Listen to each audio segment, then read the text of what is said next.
This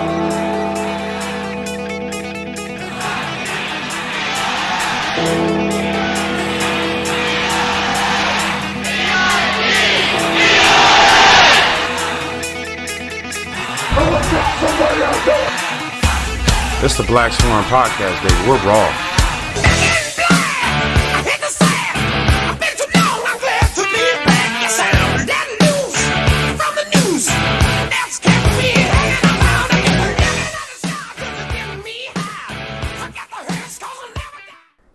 Welcome to the Week 7 edition of the BlackSwarm podcast. Hank Piper here with Rob Antonell, and let's not waste any time. Let's just get into it.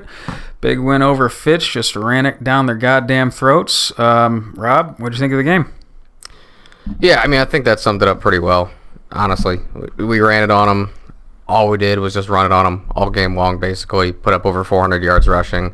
There's nothing they could do about it. Their guys wanted nothing to do with our running attack by the end of the game. That became pretty evident. And, we're out there making a point, establishing the run and kind of sticking it to them a little bit, I think. Yeah. I'm going to be honest. One of my favorite bits on this podcast is you coming in saying you absolutely have nothing to say about the previous week's game. So you ask me off rip what I think about the game? I have to keep doing the intro. You have to keep going off rip. That's how we do it. Okay. Yeah, I mean, there's really not much else to say. We just ran power down their throats. Only went 6 for 10 passing, but we did have 2 pass interferences. As far as I'm concerned, those 30 total yards there should count for passing yards. Defense just still blitzing the hell out of teams. BlackSwarm's going off. I have a good comparison for you, though. Welch, it's Trayvon Diggs. What do you think? Very handsy, in your face, physical, high motor dude, and will bite on any and every double move you ever run at him. I was going to let you talk yourself into that one. Yeah. Yeah, I mean, an aggressive player. Yeah. It's, it for the most part, it's good till that double move hits and gone for 6. Yeah, well, we blitz a lot.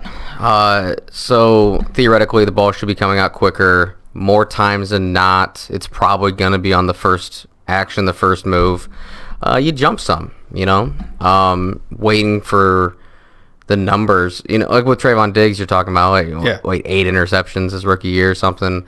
Back in the day, Marcus Peters would jump every single route possible in the NFL, and he got a bunch of interceptions from it, and then started getting burnt more and more. Diggs gave up the most yards in NFL history last year.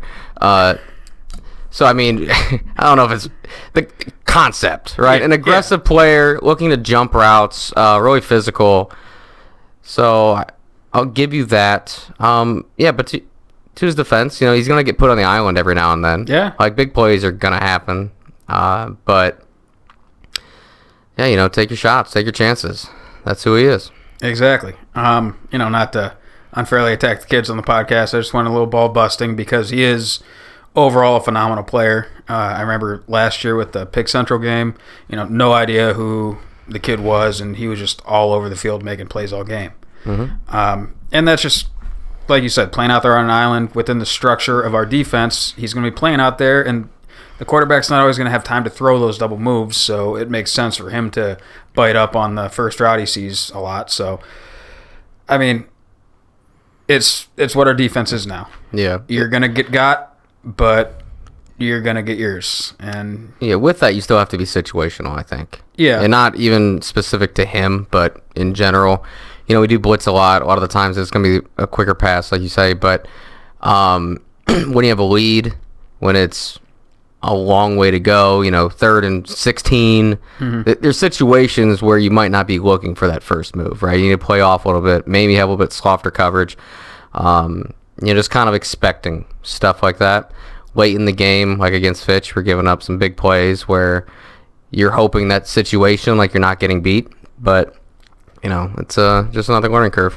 Yeah, a good game to learn it in. A lot of these games coming down the stretch here, I think, are good learning opportunities.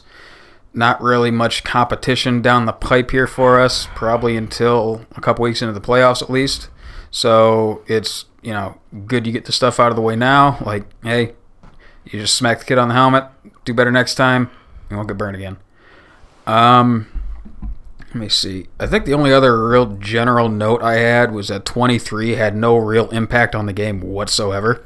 Yep. Just apparently he got banged up early in the game or something, and he was playing while, I don't want to say injured, playing while hurt. Either way sounds bad, like when you're just talking about it. Yeah. But athletes know the difference, playing injured, playing hurt. Exactly. So it's better to say playing hurt. But, got banged up a little bit. But still, I mean, he was kind of what I expected. Played a little bit tall, a little bit lean for that type of game. Mm-hmm. Potential, sure. Yeah. All the potential in the world. If Georgia, Ohio State, Michigan, Auburn, all these teams want him, the potential must be there. But, like I said, he's still a puppy. I mean, I remember specifically like the last couple drives just coming down, and we were sitting right in front of, where they scored at.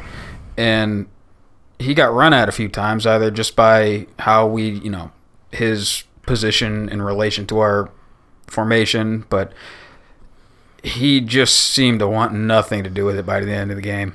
It was just like, almost wanted to say he was cutting, except if you really like watched him the entire time, it just looked like, ball snapped. I'm down. I'm done. Like, have this play. Yeah, he was the most noticeable for us because, I was specifically looking for him. He was the guy I wanted to watch. I wanted to see him get pushed around at the end of the game like he was. But, if you kind of watch some of the clips, like their whole defensive line, they were tired. They were done. Like you said, they weren't really, maybe cutting, but like not good. It was more just falling. Yeah. It's like, I'm just going to cause a jam right here. And our linemen handled it well. Push him out of the way, lay on him. That's one thing I noticed is that like 23 would like kind of just like go down, and our linemen would still block. They'd make a hole. Push him out of the way. Yeah. And line did a good job with it, and that defense they wanted that game to be over. Yeah. I got a couple of the notes. I was looking at the box score and all the stats today, and not to be a stats nerd, but just looking at it, this game was just bananas. I mean, overall, we rushed 64 times for 406 yards at a cool 6.3 yards per carry. Only lost 4 yards total rushing. Didn't give up any sacks on any of our 12 dropbacks, so marked improvement for the line. We almost doubled their time of possession, 31:58 to 16:02. We had the ball for 9 minutes, 15 seconds in the fourth quarter, just totally dominated. Yeah. We were 10 for 12 on third down and 2 for 2 on fourth. Yeah, so you're really setting yourself up, staying ahead of the sticks. And on that note, our average distance to go on third down was only 3 yards. Yeah, and that's really good. Our leading receiver was Trell on 2 swing routes out of the backfield for a cool 22 yards. And we only had 1 pass in the second half. Mm-hmm. We had the ball 3 times in the fourth quarter, all touchdowns. Only 1 drive did we have the ball that didn't end in halftime or end of the game that we didn't score, and that was on the interception in the third quarter. And our average drive was 8 plays for 60 yards. Does it have the longest run? Longest run? Yeah. I think that was only like 40 yards. Let me look. That's just stuff I made note of and had to do okay. Gotcha. Had to do some, math on that. Yeah. But yeah, I mean, we put up all those yards, but it's not like we broke off a bunch of 60, 70, 80 yarders. So what I'm saying is it was a pretty consistent, 6, 8, 10 yards a grind, which I think makes the stats more impressive. Because, if you break off some big runs, you can really inflate the stat book. But when you're doing it all game long, when you have that many third and fourth downs, but they're all short, that time of possession, I think all of that combined just shows you how dominant it was. Yeah, so Trell's longest run was only 40 yards. Pringle's longest was only 28. and Slaughter had a scramble for 13. Yeah, that Pringle one might have been the one at the very end of the game. Yeah. 28. I bet it was close to that. But, and the other part of this too is like if you didn't watch the game and you're just looking at the stats, like, oh, Madison must be just running all sorts of wonky shit to be able to run the ball. No, we ran like power and a little bit of inside zone out of 2 formations, and that was it. We just lined up, hey, this is what we're running, stop it. And they couldn't do anything. So just an overall, I mean, ridiculous game. Fitch, we heard earlier in the week, these are fake tough guys. They've never been punched in the mouth before. So let's go out there, let's punch them in the mouth and see how they react. And I got a quote here from their head coach. Ooh. What you saw throughout the game was their push up front, and they moved us. They beat us up, quite simply. Yeah. To be blunt, they beat us up and pushed the ball, and we learned a hard lesson tonight. Got some soul searching to do. Oh, yeah. That's a real look in the mirror type of game for Fitch right there. Yeah, I mean, they were 5-0. And they've had a great season so far. But yeah, I mean, it's the first time that they've had to go against something like that. And I mean, their schedule hasn't been tough. People praise about Ursuline, but Ursuline's not very good. No. They beat up McKinley early in the year when McKinley was still forming, and we still don't really know what the true McKinley is. But I don't think they were what Fitch faced earlier. No. In the season. So I mean, Fitch hasn't really played anybody up until us, and they had 3 defensive linemen that they all had offers from colleges. I think 2 of them were D1. Of course, the one is every college in the country. We beat that to death. But like their linebackers weren't very big. Even, I mean, like we said, like the one defensive lineman who's amazing, he's only at 230. Like that's not very big. And he's like 6'5", 230. So that's skinny. So that's even smaller, relative. So the chances were there to do it, to run on them. And I think it was a good statement for us to show that we can go out there and just dominate a team up front. We don't need to throw these big bombs. We don't even have to have slants, bang aches that break off for 80 yards. Like, we can just go out there and dominate a line. Yeah, I think that first drive was a real statement of – it was a real tone-setting drive by the coaches, the players, the entire team. It reminded me a lot of – I want to say Penn Trafford, one of the Pennsylvania teams back in 20. That sounds right. It was either them or Gateway. And I think it was Trafford, who they came in, they got the ball first. They marched down on like a 16-play drive, just emptied the playbook, did everything in their power. I think managed to get a touchdown. And we got the ball back, and we just ran it down their fucking throats. Like 8 plays, 6 yards of carry, touchdown, and just that was it.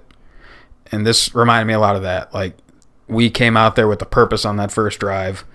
In that first half, it was kind of like, okay, we practice some stuff, game plan some stuff. Let's see what we can do.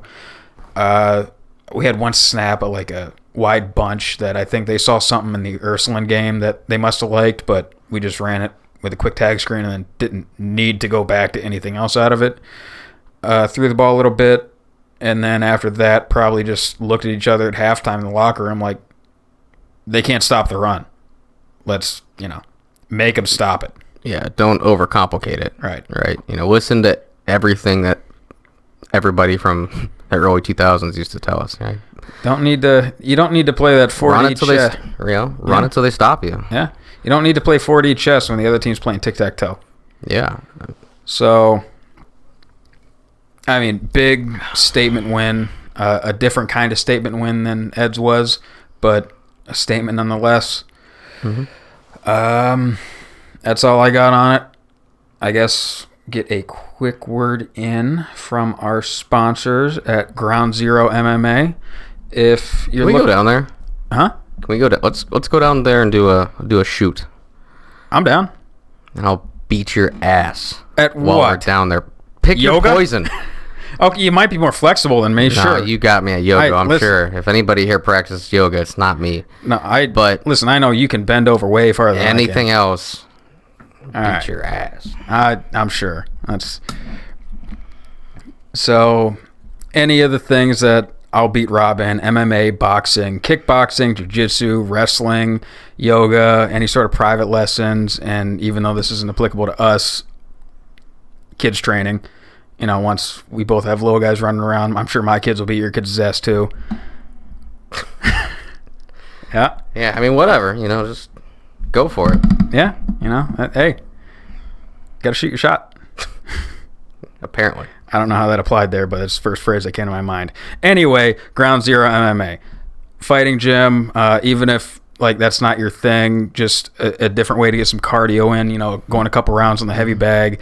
It's a lot more fun than just running for miles on the treadmill.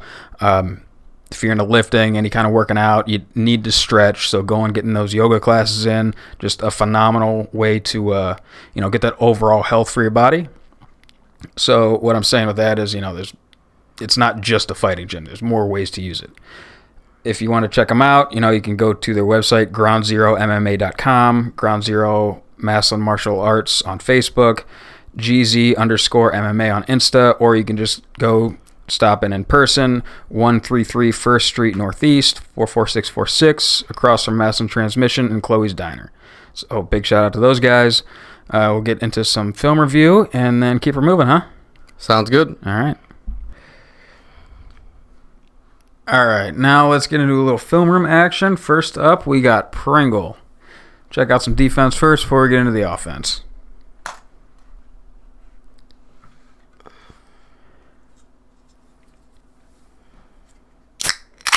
All right, just Pringle playing in space on the option keeper on the QB. Good play. Another downhill play by him. A lot of defense on these highlights. I was expecting to see one or two maybe runs of his, but not much to be found. Oh, he didn't even include his big run on there? I don't think so. Well, it's repeating, so apparently not. No. I think he just put that in there twice on accident. I'm watching the bar at the bottom. Oh. So we are watching this over again. All right. Yeah, not much highlights of his then. 3 plays. Hey, that's all it takes, right? Great play on the goal line there. Yeah. Let's keep her moving. Next up, we got Paige. Playing strong safety for us, I think.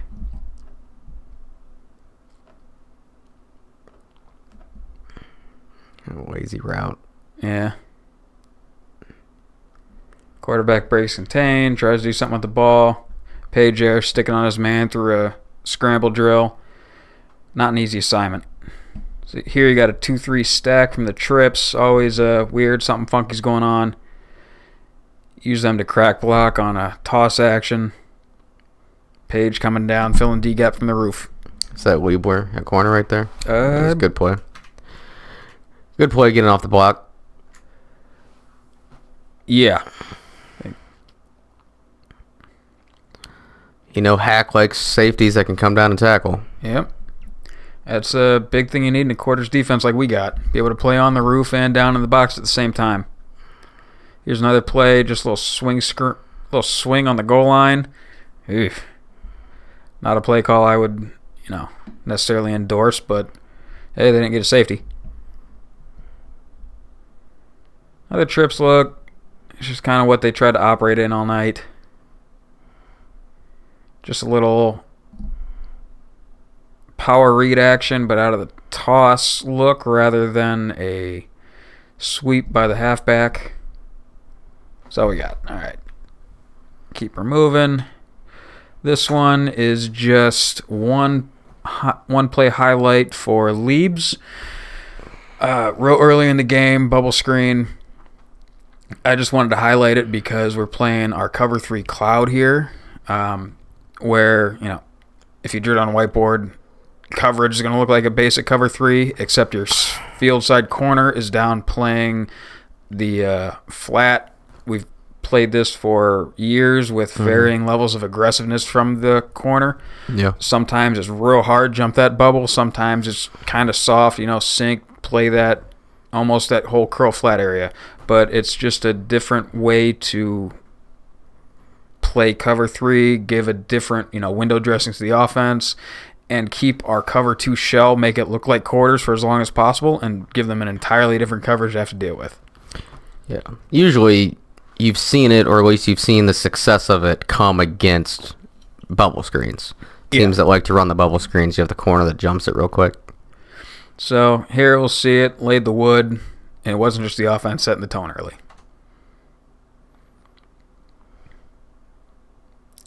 Schwack. It almost looked like he got there before the ball did. Yeah, I was about to say that, but I didn't. But it did kind of look like he beat him to the... Yeah, well... Hey, if they're not going to call it. You're going with a flag. Shut up. Keep doing it. Well, you can see the safeties kind of rotate over. Your field safety playing the deep third. Your backside safety playing the middle third. And then your backside corner just kind of putting him out on an island if you had any receiver out there. But yeah, and you're not going to get that call. No. Behind the line of scrimmage, the ball still hits you in the chest. Even if contact's early, you're not going to get that call.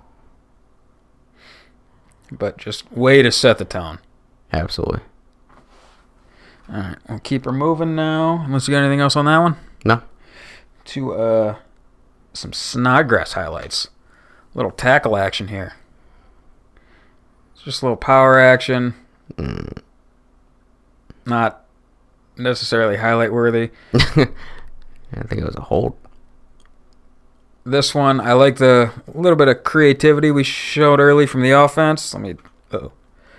Just a little boot off a jet sweep. I don't know if we ever run that before. And it just works out to a simple read for the quarterback. You got your flat, your clear out from the number 1, and just a crosser coming from the other side. Basically build kind of a flood concept. Should be an easy read.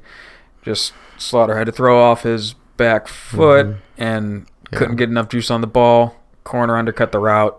Hey, that's a good play by the corner. Be able to get there in time. This one, phenomenal play, passing off that stunt. You could see the DN stunts inside early. Come on. There we are. Yeah. End stunts inside. He passes off to his guard and picks up the looping 3-tech. Also, great readout on that play by Slaughter to get the ball out to his flat route, free release against the blitz. Something, a lot of quarterbacks might not be wanting to do.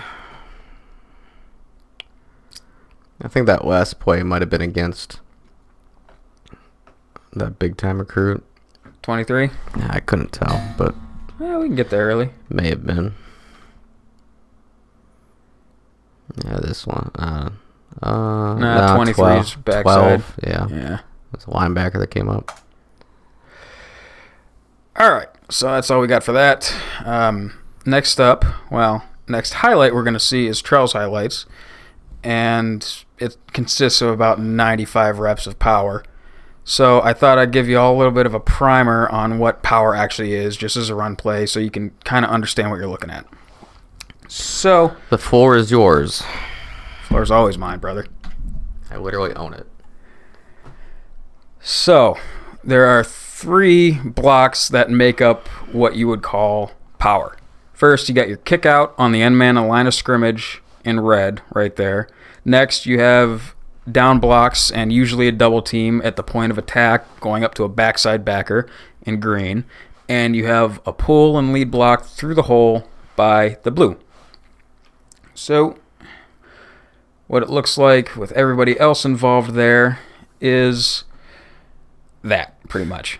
The rest of the assignments, your center, you have blocking back for the pulling guard. You have your backside tackle, gap hinging, basically stepping down into the B gap and hinging back, making sure there's no run-throughs backside.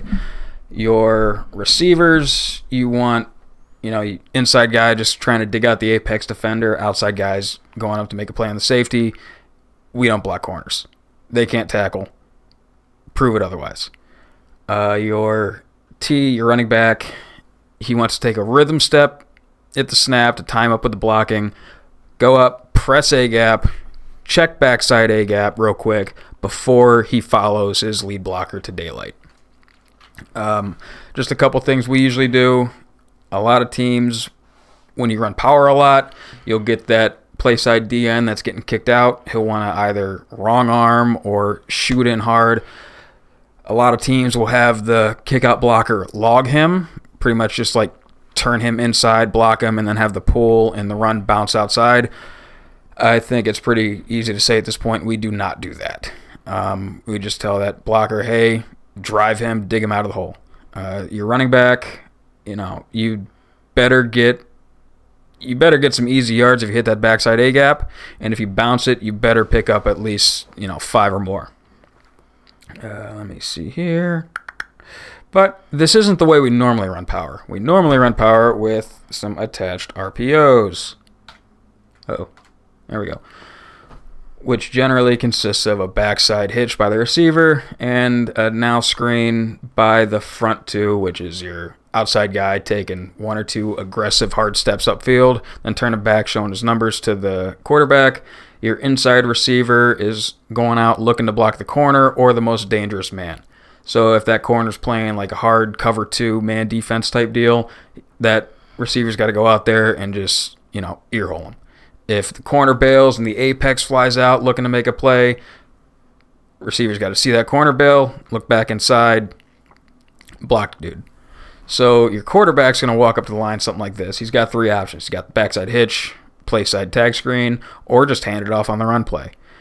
You're really only going to throw that backside hitch if the defense is just begging you to do it. No apex defender, nobody in that window, corner bailing at the snap. Your front side quarterback's going to read first going to read numbers over top. If they only have 1 defender out there, then obviously throw that tag screen all day. If they can match numbers or it looks like they have 2.5 maybe over that, you're going to read the apex defender, either Sam linebacker, roll down strong safety, something like that. It can be a pre-snap or a post-snap read. Pre-snap, just the alignment of the guy. Is he too far inside to make a play on it? Then, pull the ball, rip it out there. Post-snap, you can even ride that mesh point a little bit with the running back. Does that apex defender hang out and play the tag screen, or does he try and come in and make a play on the run? Basically, either throw it or hand it off based on his movement. So that would be your outside backer, kind of apexing the Y and the right tackle there. So without further ado, just a couple clips of power. This first one is going to be Jameer against Warren in 2017. Quite the ass pull by me, but I remember watching games like right before we first started this podcast. That play just stuck out to me. It was like, this is teach tape on power. So here we go. This is without the tag screen. Against a 2-high shell, just easy money. Here you get the end zone angle. I'll even slow it down a little bit. So we're running it to the left. You'll see our fullback in a sniffer position, kind of just inside the left guard. Make a kick out on that end. Down blocks by the left tackle and left guard. Back block by the center. Right tackle's gap hinge. Not necessarily the greatest, but that end didn't make a play, so he did his job. Pull through. Great skip pull by the right guard, getting up through the hole, scraping paint off of the down blocks, and Jameer just goes up there, reads his blocks, and this is teach tape right here. Just gets up in there and makes that safety have a bad day. You'd want to see, I think that was Kutcher, get up on the watch it in a slow-mo. You'd want to see Kutcher be able to get up there and make a play on that safety. Jameer might still be running if that happens. Safety came down hard. It looks like he almost went for it. Didn't see numbers. Let it go. Yeah. Looks like he wanted to, but, they teach you if you can't get your hands in front, let it go. But he could have probably hit him in the side of the shoulder pads and cleared a path. I mean, hey. Better safe than sorry. Yeah. Pretty boy out there. I don't expect much. Look, he wants to, then he's like, came down too quick. Yeah, you could see he wants to, then he's like, I'm a receiver. I don't block. Oh, that's not it. But, I mean, this is just teach tape here. Especially that pull just right through the hole, boxes the linebacker out. Can't even make a play. What do we got? Next one is going to be throwing the RPO in the same game. Actually, I lied. Next one is just in the 2020 McKinley game. Just a little more tape. You can see it, but with the attached RPO down at the bottom. How it plays out. It's my boy Nicky Leibs. Yep, Nicky Leibs making a play on the ball. Nicky Leibs, first time. I'm sorry, making a play with the ball in his hand. And I left a little bit extra in the clip just for you, Rob, and the audience. Just getting up there, being aggressive. Just letting that defense know he's there. But you can see here the kick-out block, just that wall pull. built by the down blocks there. Pull through the hole. Safeties come up, try and make a play. And Leibs just letting them know who's boss.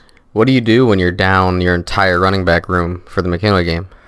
You obviously put in your rotational starter, Mike linebacker / former fullback / did he play receiver? Safety? Linebacker, yeah. I think he got... I mean, he was fullback in 2018. Yeah, he started off as a fullback. Yeah, he was like our backup. Originally, backup fullback when... who was it that got hurt? What was his name? He was our best fullback we had, and I can't remember his name. Converted lineman. Sure. It'll come to me. Or it won't. Wait, was the same... No, 2018, when Leibs was a sophomore. Oh, yeah. Yeah. Go ahead. Just roll it again. Just a kick walk. out, just pull, gets right underneath the pulling guy. And just look at that wall built by the down blocks backside. Look at that. 21's hurting. Let go. 2's pride's hurting. Yeah, get off me. 64 looks lost. 10 doesn't want to be there anymore. But 24 is having himself a day. He did. He had a good day. Down block, up to the backer. Kick out, pull. There you go. Yep. Pretty good rep. Yeah. So next clip, we don't always keep our fullback down in a sniffer position, tucked in between the guard and the tackle like that. Just art. Hang that in the Louvre. But we don't always keep our fullback inside the tackle box like that. Recently, in fact, this year, in 2020, we started playing him out as a wing, just off outside the tackle. And I remember Coach Moore talking about that at a booster club. He was saying, when you got these sawed-off little fullbacks making a kick-out block 30 times a game, you want to keep them inside the box, make that kick-out block easier for them. Just make their lives a little bit easier. Mm-hmm. But when you got a player like, first it was Woolard, and we've seen a couple other guys go through at that position that are a little more tight end type bodies. You can put them out on a wing. You actually let them be able to run some. You put them in a better position to run some routes, be a vertical threat. The defense is going to treat that wing versus that sniffer position two very different ways. Yeah. So when you kick him out like that, you put him. He's a lot more immediately threatening to the defense in a whole lot of ways. And if the player's good enough, he can still make that kick-out block. He's going to have to, step down into the line to kick him out. And you'll be able to see that on this next clip. But it still gets the job done. Do we ever bring him across as the second puller? Yeah, that would be on our counter plays. So I didn't include any of that stuff in here, but it will be in a future clip. Counter and power, exact same plays. Functionally, except all you're doing is trading the guard and the fullback's responsibilities. So your backside guard's pulling to kick out the end man, and your fullback is pulling around, leading through the hole. Everywhere else, you still got the down blocks. Running back footwork's going to have to time up a little bit different because the blocking does take longer, but functionally, same assignments, different players executing them. And yeah, we were phenomenal at that play last year.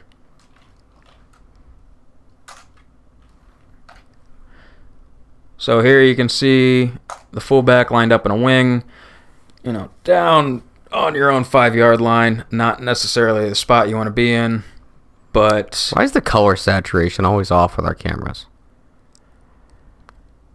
Listen, man, I'm picking and choosing my battles. Zoom out first, then we can talk. Okay? You can zoom out, but I'm going to be watching the wrong team here. If I didn't know white was an away color... That does look a little red. Well, there's an example of red at the bottom and orange at the bottom. And our jerseys look more like the red than it does... Okay. Zoom out. We'll fix the color later. Yeah. One thing at a time. Go ahead. So here, same plays, man. But McKinley's defense didn't look like they even wanted to be here that day. And they just so consistently lined up in the same shit. Watley runs that 4-2-5 quarters that it just never got away from. Run on me. They were good at St. Mary's, and then he went off on his own and had certain coaches didn't come with them, and suddenly his defense gets extra vanilla and goes to shit. So it's neither here nor there. Let's watch some film, boys. You can see the wings step into the line to get that angle, box him out. That's a good block. And like I said, you're on 5-yard line backed up, not a position you want to be, unless you got Will Trohartson in the backfield, splitting safeties, running downfield, making guys' lives a living hell. That still seems more natural than his new number. Yeah. Listen, hey, I got shit on for that take. Yeah. I understand that was a fully old man take by me, but changing a number when you're a senior after being a 2-year starter, I don't know. I can't get used to it. Well, he missed a lot of his junior year, and it took him a while to step in as a sophomore. Yeah. But still, it just looks like a different runner. Yeah. I think a really good thing here is, so you can see number 2 at the top here, the Sam linebacker, the apex defender, how wide he is split out. Mm-hmm. Looks like Trone walks out, takes a look, backside, front side, and he's just too wide. He's just too far out to make a play. You can see him even play downhill pretty much at the snap, but he's just so far outside the box, he's a total non-factor. Okay. What? When you're reading this, are you reading it as a run-first play? And if so, wouldn't him being out there just automatically make you think run unless he starts crashing pre-snap? Yeah. So when I'm looking, based off what you're saying so far, I'm looking out there seeing 3/2 and going, I'm just going to run it. Exactly. Right? Yeah.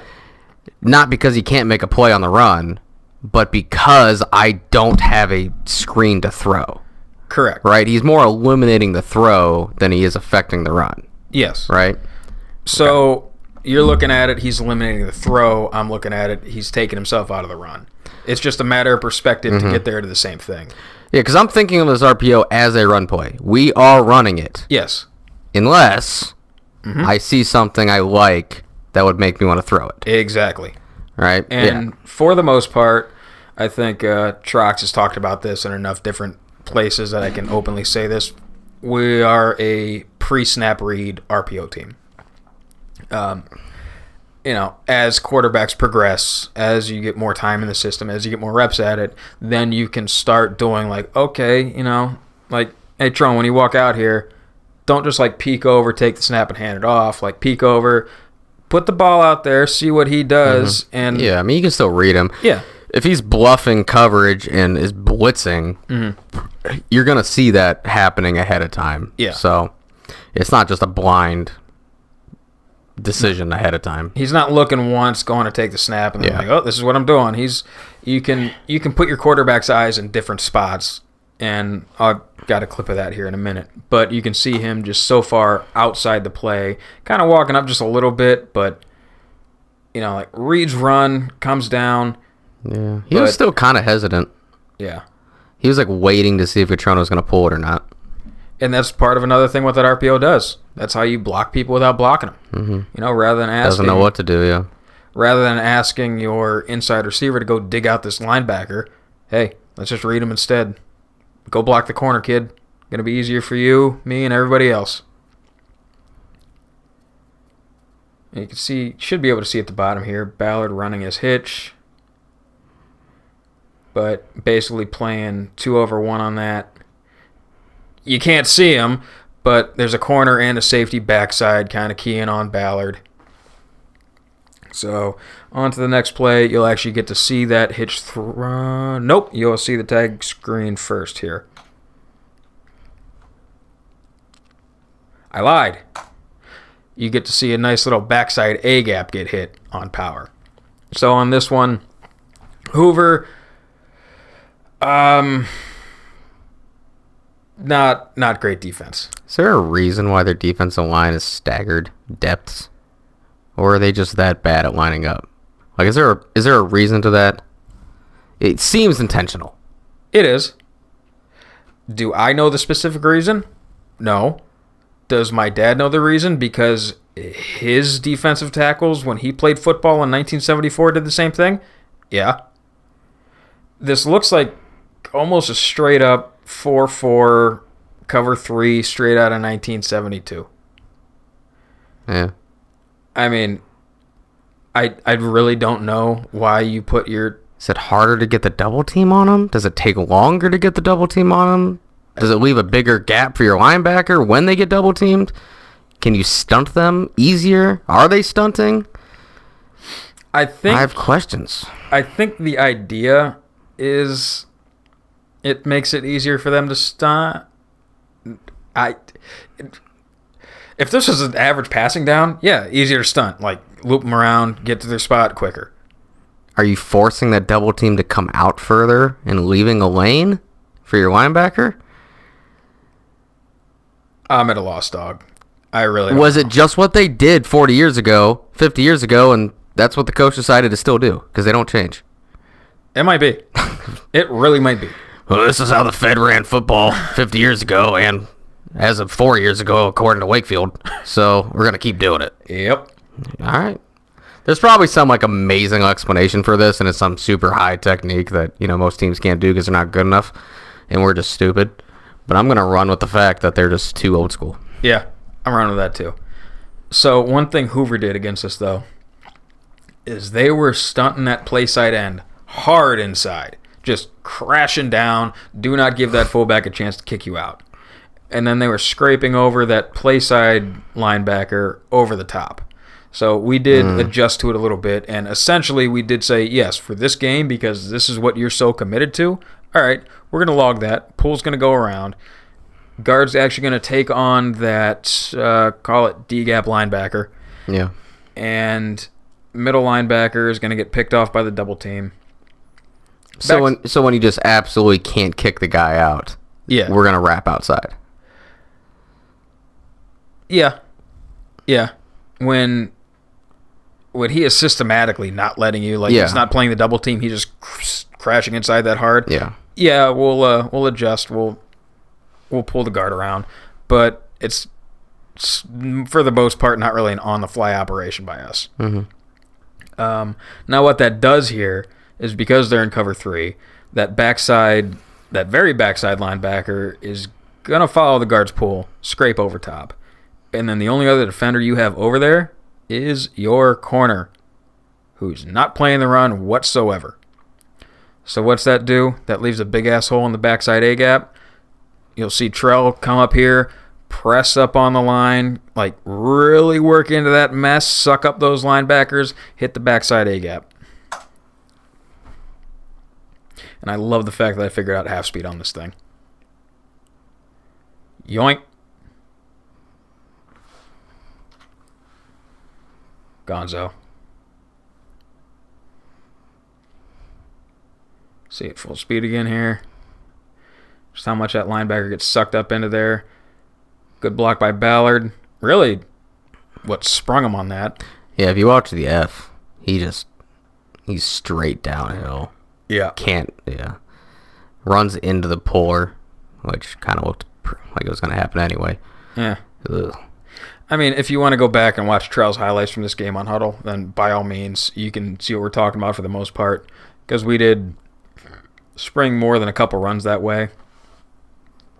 But this entire game was just highlight film of backside A-gap getting hit on power. Well, you see how hard they're attacking. I mean, if you go back to it, like right before he cuts, Hank, like he gets to the mesh. I mean, bam! Look at that. Yeah. Well, first off, guard gets caught up in that end that's down. Mm-hmm. So you're not going to get to that backer because the guard gets caught. But they have two guys there just absolutely crashing. And like you said, that backside safety is going with the flow, following the guard across. Kind of a good play by him, I guess. I mean, not really though. I mean, it opens up a huge hole, but I just wouldn't expect that backside safety to really be reading guard pulling like that. So exactly. That's more of what I was saying is, I mean, but yeah, you see what happens with the crease because of it. Yeah. That's what I'm saying, because like in the structure of your defense, you still want to have a backside, some kind of backside second level run support player. On paper, that looks really good if he fills rather than trying to scrape. Yeah, and that's what you got two guys at the point of attack, safety, right? Yeah. But hey, Trell presses that point of attack and just makes a little jump cut, makes a dude miss. Ballard gets a little chip on a guy. Yeah. Trell turns the corner. That corner didn't want any part of it anyway. Nah. Corners don't tackle. All right. And you can see kind of down at the bottom here just how pressed up those two defenders are on the tag screen. That's not something you're throwing. Yeah. So, here, back again, the Warren game from 17. You can see Longwell walk up, look at his numbers. We really didn't do anything with the backside guy at this point yet in our offense. That wasn't something we played with until the 2019 season. But front side, we've been running the same tag screen for 5 years now. It's nothing new, nothing revolutionary, but hey, simple can be effective. Yeah, you break one every now and then. Keep defense honest. So, just watch it in real time. Hit him with the fake. Goes, just pulls it, knows he's throwing it. Kutcher. Corners suck. Yeah. But just a sneaky athlete with the ball in his hand. Like, you watch him just carry the rock there, and it's like, there's no way he should have done what he did his senior year. But I think that was Ford out there playing the Y. That makes sense. That year, but just laying the wood. Yeah, I mean, what I'm saying is, like, corners don't... Every now and then you'll have a good, aggressive corner that can do these kind of things, but in general, they don't like being in those situations.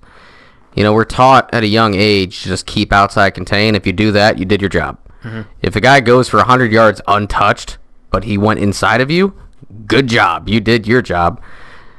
Now I think they're getting a little bit more, they're asking corners to tackle a little bit more. But, back when we played, it wasn't.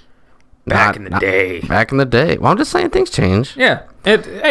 Football, it's a very, what's the word for it?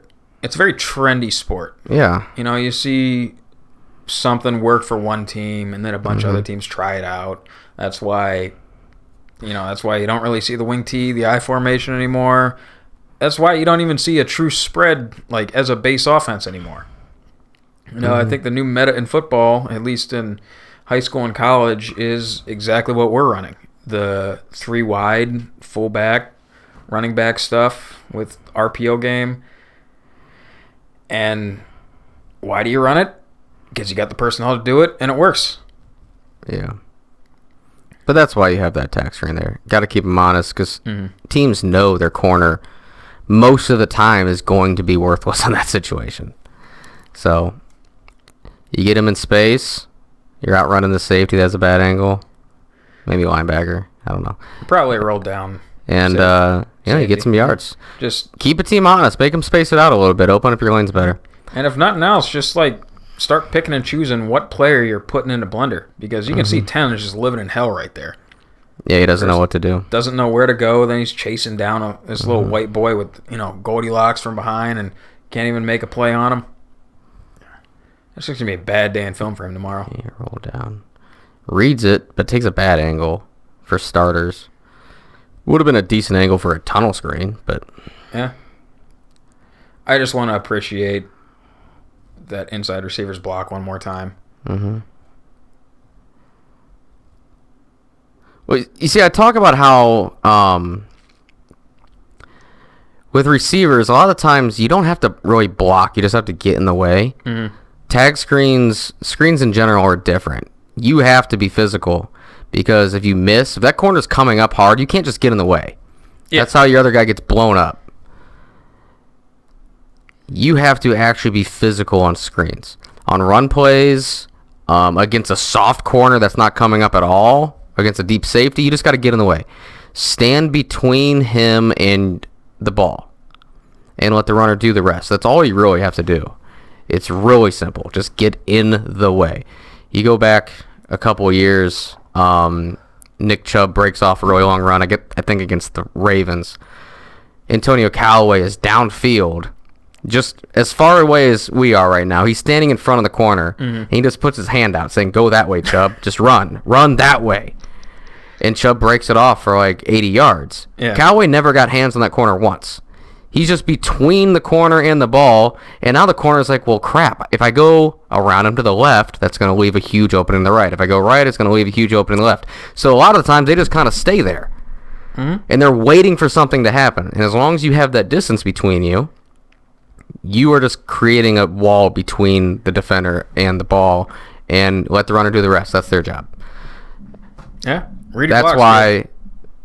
That's why, like the way I was telling you about how we did it, is I loved our senior year. We changed how we blocked because we just kind of do that. You just get in the way.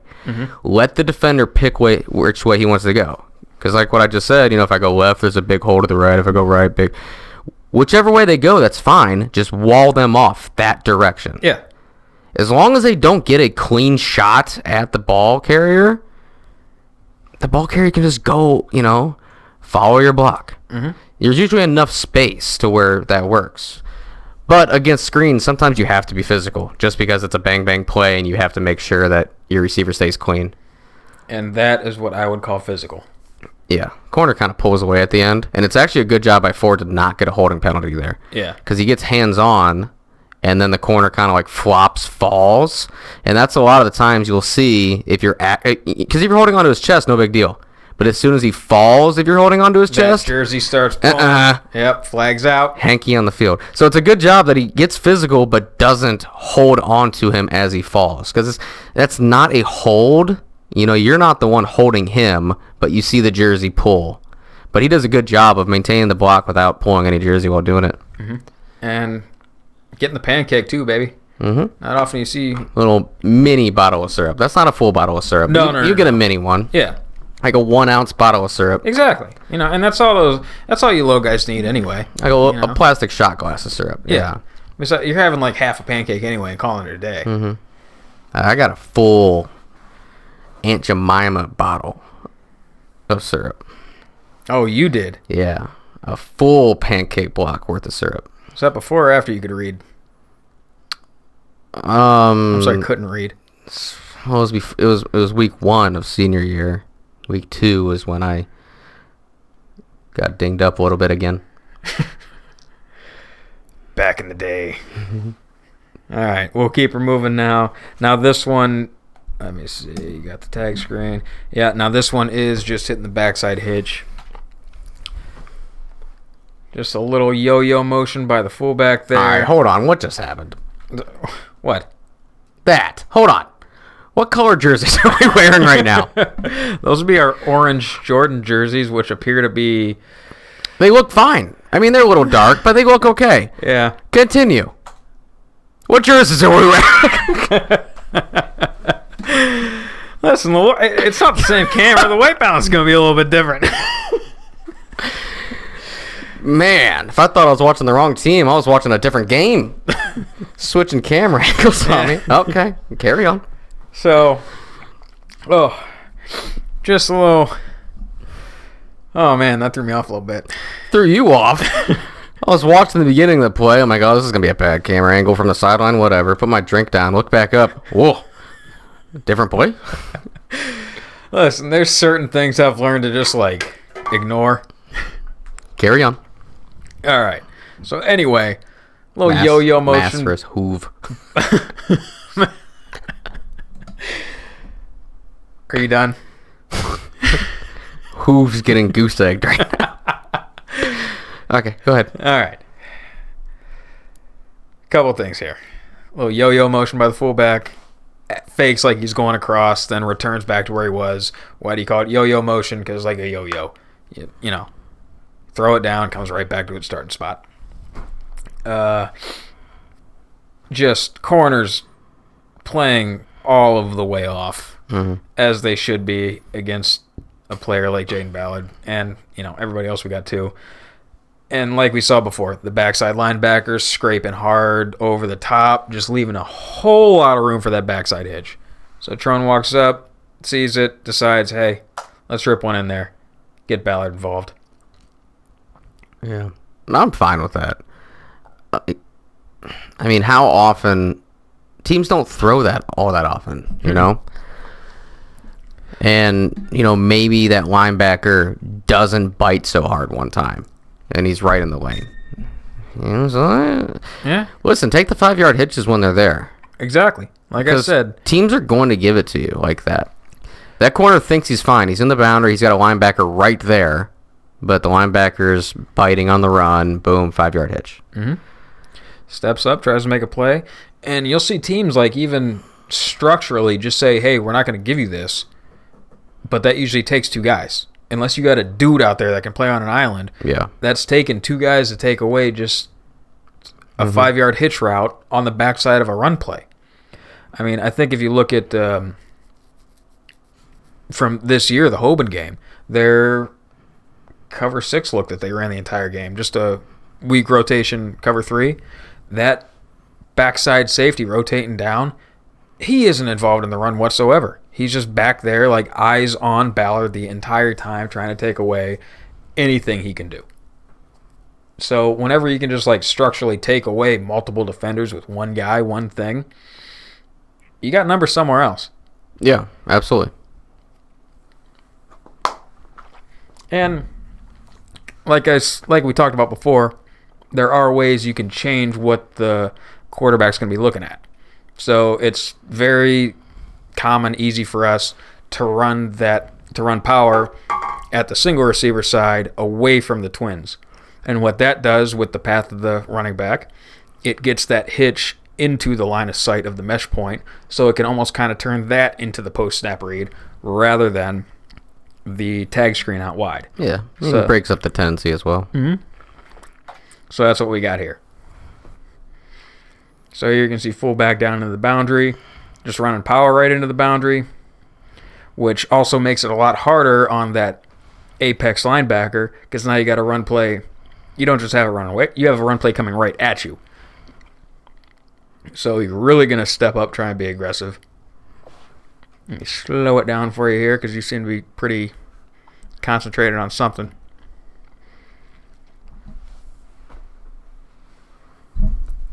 What are we looking at, Rob? Talk me through it. No, I just think the linebacker did a good job. He met that pulling guard in the backfield. So I was trying to look at what else we had going on, or the timing of it a little bit. But you can see it just kind of goes down on that kick out. But yeah, I mean the linebacker steps up pretty well. But yeah, that's it's a shame the ball never went there for him. Good reason to take the 5-yard hitch. Linebackers are going to jump that. You're going to have one-on-one all day. Wait for that corner to bite up a little bit. And you can see another way up at the top, completely out of the picture here. The showing more of a cover 4 shell. You're going to see the corner up top come down hard on the outside receiver. Just another way they're trying to take away that tag screen. Maybe even probably their way of giving a cover 3 cloud look.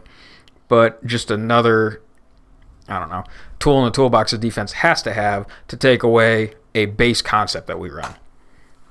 So you can see right, waiting at snap, come down, crash hard. Ball never comes out that way. Even though he played really far up, he played it so softly that we probably could have hit that tag screen for big right there. Yeah. Because I have faith that if you watch the slot receiver here, is that Lamp, kicks him out just a little bit. Yes, he's playing tight, but him as a player, I'm guessing, is a little bit outmatched based on that one clip. the way he tried disguising his drop and the way he comes back up, I mean, that just doesn't look super athletic, to be honest. I mean, this was a couple years ago. I don't remember. That could have been an absolute stud. But, like, just watching one clip of him right there. Let me see. Is he reading it? Nah, see, he was reading screen that whole time, and he could have got his head taken off by Lamp if Lamp was trying. So, but that's also, I think, the quarterback's understanding of what you're trying to do here, too. Not only just running. No, don't need to force it. I'm just saying, yeah, based on even how he played that, I think we still could have hit it. Mm-hmm. But I like the fact that Trone keeps his eyes on that backside hitch. Well, really frontside hitch on this. Yeah. Because, you know, you run it into the boundary instead. Hey, coach wants me to have my eyes over here reading this rather than outside. Because with a defense like this, at least the box players, it's going to be a balanced look. Unless you're trying to pick on a guy specifically, you're still getting... I mean, they're playing... Looks like you got a 1 tech to the play side, a 3 tech to the back side. So here, you know, the down blocks work out a little bit different, but really overall, you're not really changing much running weak side or strong side against a defense like this. You're just changing where the quarterback's looking, and hey, can't go broke taking a profit. Yeah. So that's all I got for the quick and dirty primer on power. If you had a nose tackle in this situation that you knew like wasn't explosive, and a team where the end has been crashing hard, could you double team the F and tackle up to the linebacker, like right here? Because you know he's coming down, right? He's been crashing all night. Yeah. You can go one-on-one with the nose because you don't see him as a huge threat. Double team the F and tackle up to the instead of the or hold on, I think I'm off one. Pause it so I can explain what I'm seeing. So right now you got tackle and guard working up together, right? Yeah. Really, so... But you have this end who almost wants to undercut the tackle. So I'm saying, in this situation, could you go tackle F, double team the end up to the linebacker, wrap outside of it? You're still pulling the guard around. You're still pulling, but now you're doubling the F and the... Because just the way this play works out, because that end wants to crash so hard, it makes more sense for the F to go up to the backer. You know what I'm saying? Yeah. Just because he's crashing that hard. Like, okay, you can kind of kick him out, but, I mean, you can try. Actually, the F does a good job of eventually turning him and pushing him out. Yeah.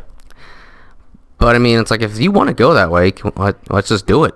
I mean, if that's something you don't normally do in your offense, and this year we were very limited in the run game. You know, we tried a bunch of stuff.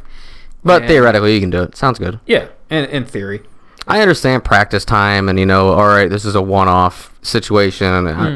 I'm just saying, like, for this type of situation, ideally, like, could you do that? Yeah. And you reminded me one thing I didn't get to touch on with the double team, if I forgot to. You're not really working on vertical movement. You're working on horizontal movement, displacing them out of the hole. So ideally that tackle can go and almost catch that scraping linebacker. In fact, you'll see it a lot when you have a one technique like we do right here. He's probably not even going to get hands on that one tech. He's just going to go up and wait for that scraping linebacker to come to him, keep that wall formed. So you're not going to get a double team, but you are going to get the entire backside sealed outside the play. Yeah. Slow motion this one. And even like made me pause it after it starts. So like right here? So like he's, hands on tackle? Yeah. F is doing his absolute best to get inside of that. Yeah. But the end is not letting it happen, really. F does a good job of turning him.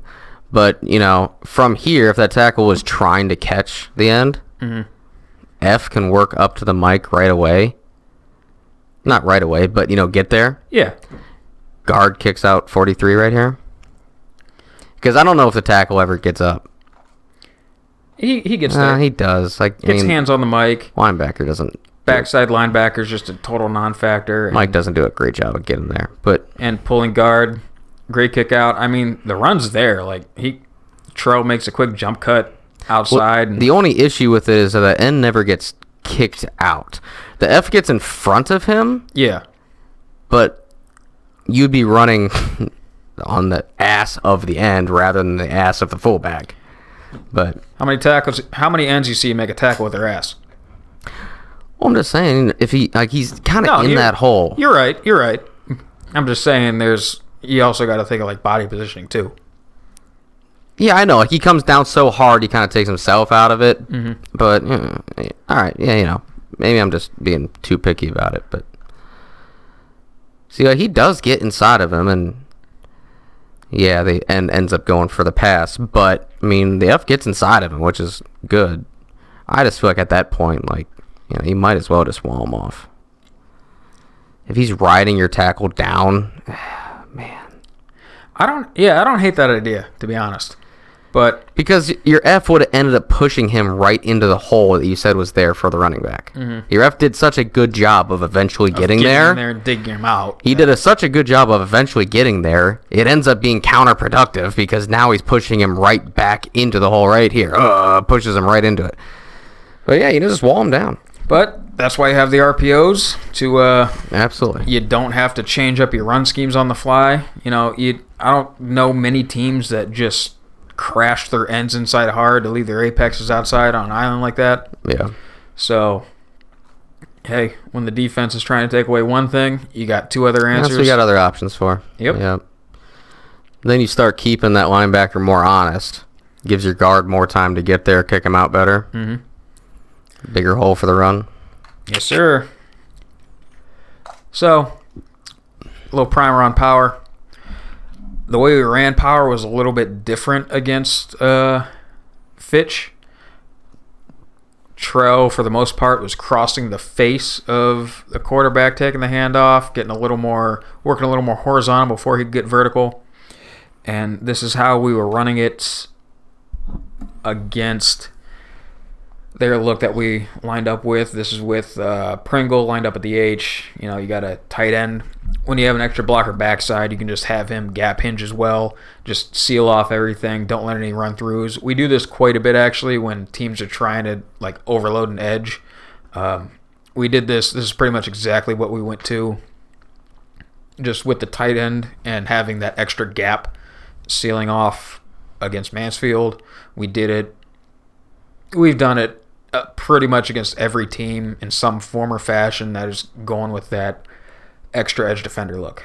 So you got front side, you got your kick out block, you got your down blocks. Against an odd front like this with two head up vortex and head up nose, there you're just going to have your guard and center double team and just work backside. With the defense Fitch lined up in, they didn't really have a backside backer to work up to, but guard still pulling up the play side linebacker, and you got your front side H as a free hitter, find a wrong color. Okay. No? You seem like you want to say something. It's a little bit different now because you don't have... Is the guard working up? Or is it just straight down? So play side guard and center are going to work. Normally, you have some kind of backside linebacker there. With this, they're running a bare front. Not really a bare front. A 404 front with two walked up edge defenders. Mm-hmm. One single inside linebacker. Your two safeties. I think they're really only playing at 8-10 yards, so they basically fill like linebackers do. So that'll eventually work up to that backside safety. But here, it was just easier to draw it up like this. Yeah, because I was going to say, your pulling guard is kind of acting like your double team. Yeah. But instead of filling, the H is outside. Mm-hmm. Yeah, your H is just working outside, finding the wrong color jersey to hit. And it actually works really good here because, like we said, you teach them, hey, if you're going to bounce it outside all the blocking, you better pick up 5 yards. Here, if you bounce it, you at least have an extra blocker outside looking to pick up somebody. Mm-hmm. So, and that's what a lot of these plays turned into. And instead of it's just, hey, Trell, go be a dude and make a man miss. You got that extra hat there. The downside to that, having that extra hat, is you're bringing another guy immediately into the box to be able to make a play on the run. So with that, we'll get some Trell highlights and keep her moving. So first play, just bounces it. So you got Pringle out there, extra man. Just phenomenal play on that one. Yeah. Let's just watch that one in super slow-mo. Whoop. Quick cut inside. Kick out, pull.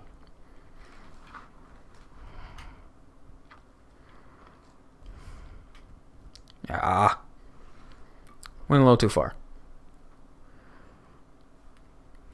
But you can see the mess inside. Guard kind of gets hung up. And then just Trell being a dude. But here you can see kick out, pull, little run through on the inside. Never want to see that, but yeah. Trell just gets the ball, takes off, and sorry about your luck, 56. You went from making a play in the backfield to a whole lot of nothing. And just Trell being a bully. That's trusting your line there. Yeah. On that last one. Here you can see 9 trying to crash inside. Pringle does good jobs getting hands on. And again, Trell being a dude.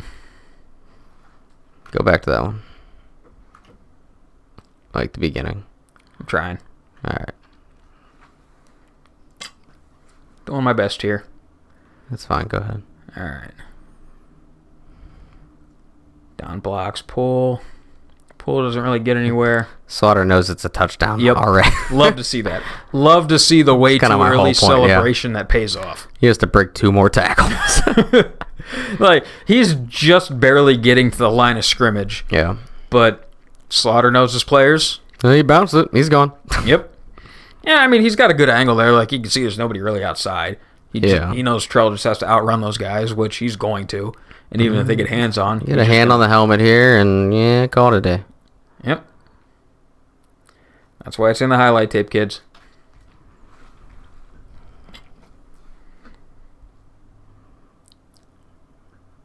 And you can see on this one just how... So this, he's not crossing face, he's just getting downhill. And you can see how quick he gets downhill. I mean, yeah, hits that hole and he gone. Good job of the guard getting there really quick. So Trell can also get it there quick. Just deleting angles.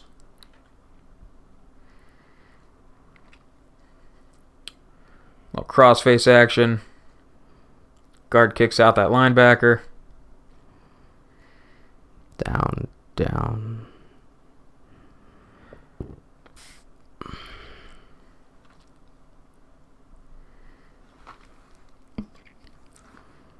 That's just making a play there. Yeah.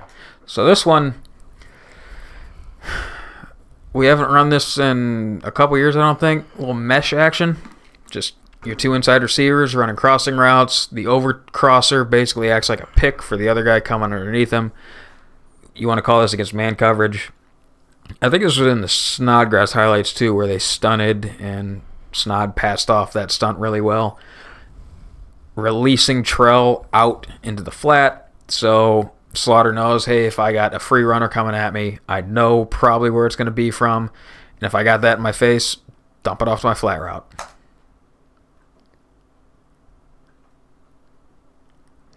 Got Trell out in space, making a play.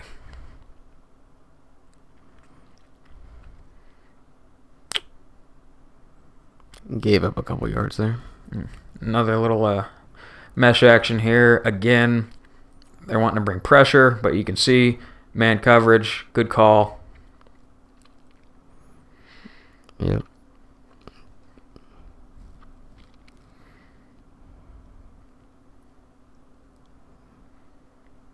Tutty.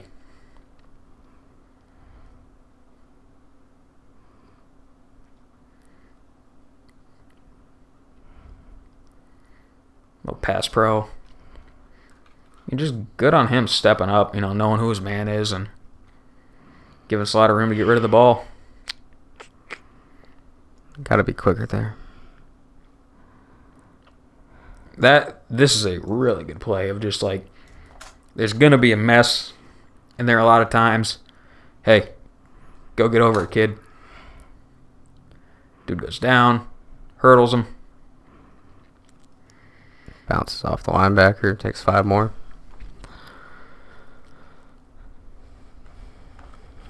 I think, this was a touchdown. Shout out to Banks for giving us a little extra room here to make this run. I think this is just a little outside zone action. So, the goal with outside zone is you're trying to get the edge, seal the defense inside. Just get to that edge, use your speed, put your foot in the ground, turn upfield, and make a play. But you're not always going to get it. Defense is going to be flowing over the top hard. So just start reading your ABCs backwards. Go, D gap, C gap, B gap, whatever. Find that crease in the defense, be able to put your foot in the ground, bang it right upfield. One step, one cut.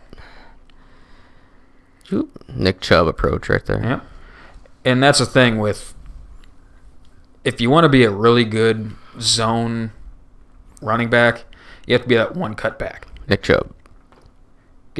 Be decisive, know where you want to go with it, read out your blocks, put your foot in the ground, be explosive. Just more pass pro by him, stepping up, giving Slaughter room to throw the ball. It's a great blocking rep, getting the dude turned. Bounce on power. Can't be mad at a touchdown.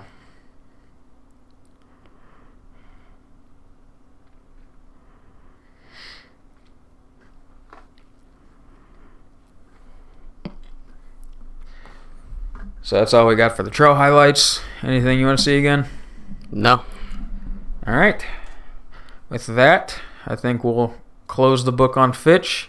Turn the next page to, who do we got? Middletown, Delaware. Delaware. The Crusaders? Cavaliers? Something like that. The next win in our column. Cool. So, first one up, we got their D-end. Fires off the ball sometimes, makes some plays. A lot of others, it's kind of like, who are they really playing? You don't even need to keep eyes on him for the most part. It's just, I think this is in here, you get a really good look at their defensive structure as a whole. They're a 3-4 base, cover 3, cover 4 defense. Seems to be more popular the farther you get east. But, good pass rush. He's got some moves. Really good power to speed kind of player.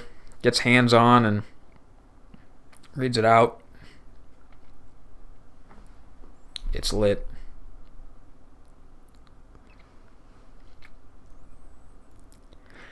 Doesn't seem to be a guy you want to read too much, because he tends to be pretty good at playing both the either option, really. Yeah.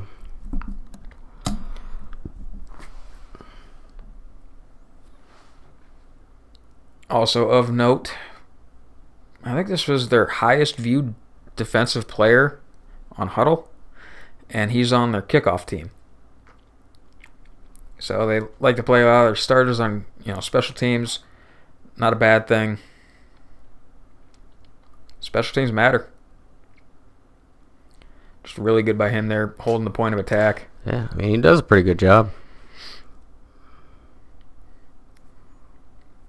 Made that fullback look silly.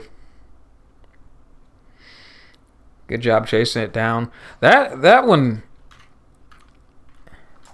So this play, it looks like they're running outside zone, I think. But the idea with that is you can just leave the backside end unblocked because he's probably not making a play.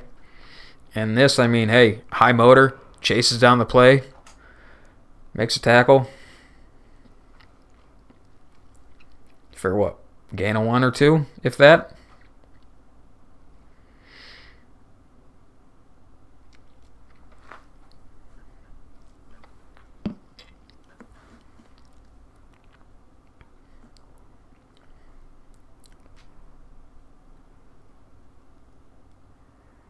That had to have been a scrimmage. Calling that a sack. Yeah. Pretty impressive highlights for him. He doesn't look like the biggest guy in the world, but, I mean, he's got good hands. Uses his arms well. Yeah.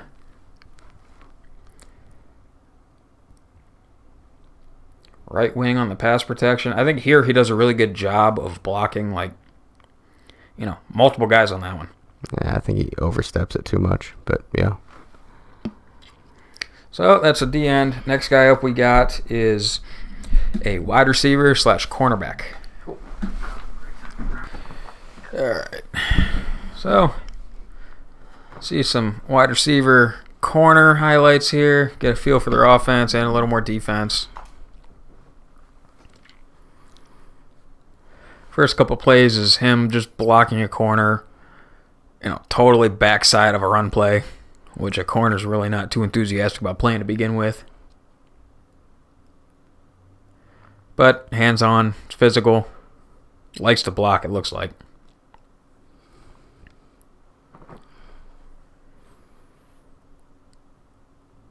Just a little snag action there. Same play we've been running the shit out of this year. Really good play, really good concept. Catches the ball, gets some extra yards.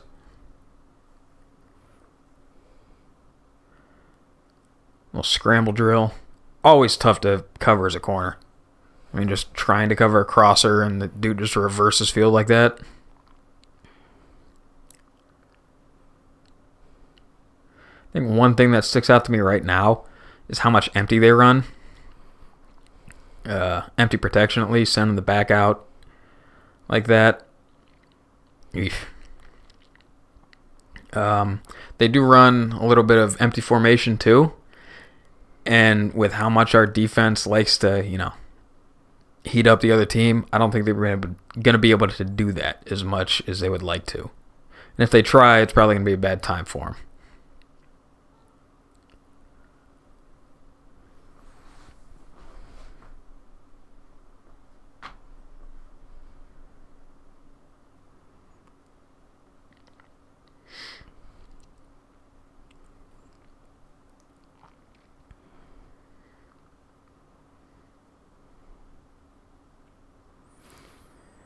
Let's see him on defense here.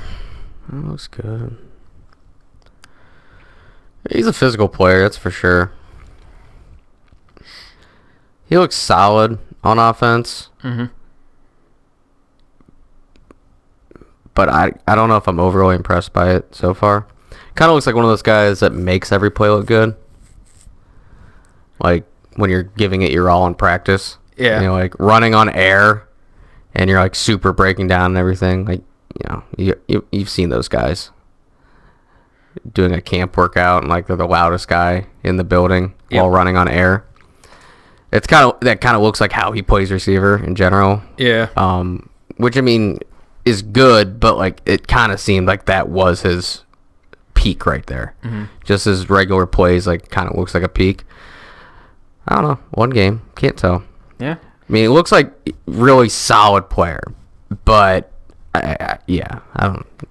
So we'll keep her moving. I bet he thinks he's a superstar. Oh, absolutely. Keep her moving. Just a little game recap action against Smyrna.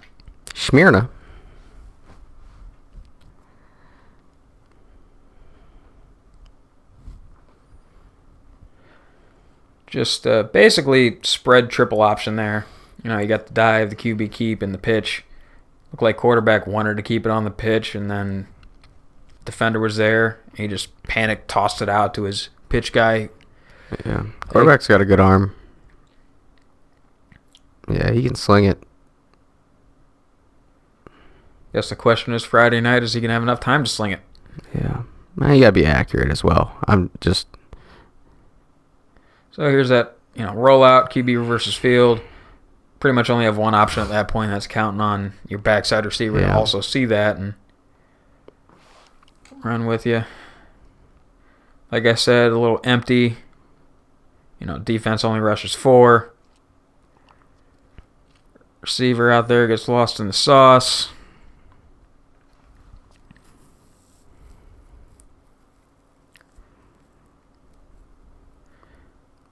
I mean, good play by him. Just go up, quarterback and receiver. This one, their game-winning touchdown pass. The score's not accurate. I think here they were down 14-13.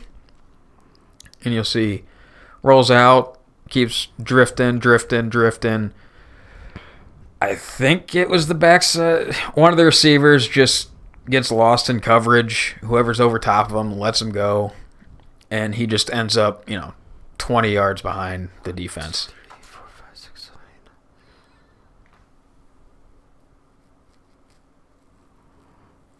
7. Yeah, backside post. Yeah.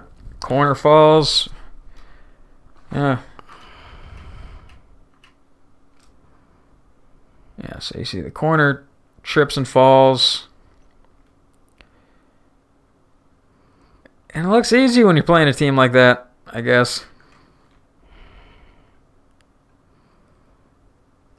But here, I mean, not a big rushing team.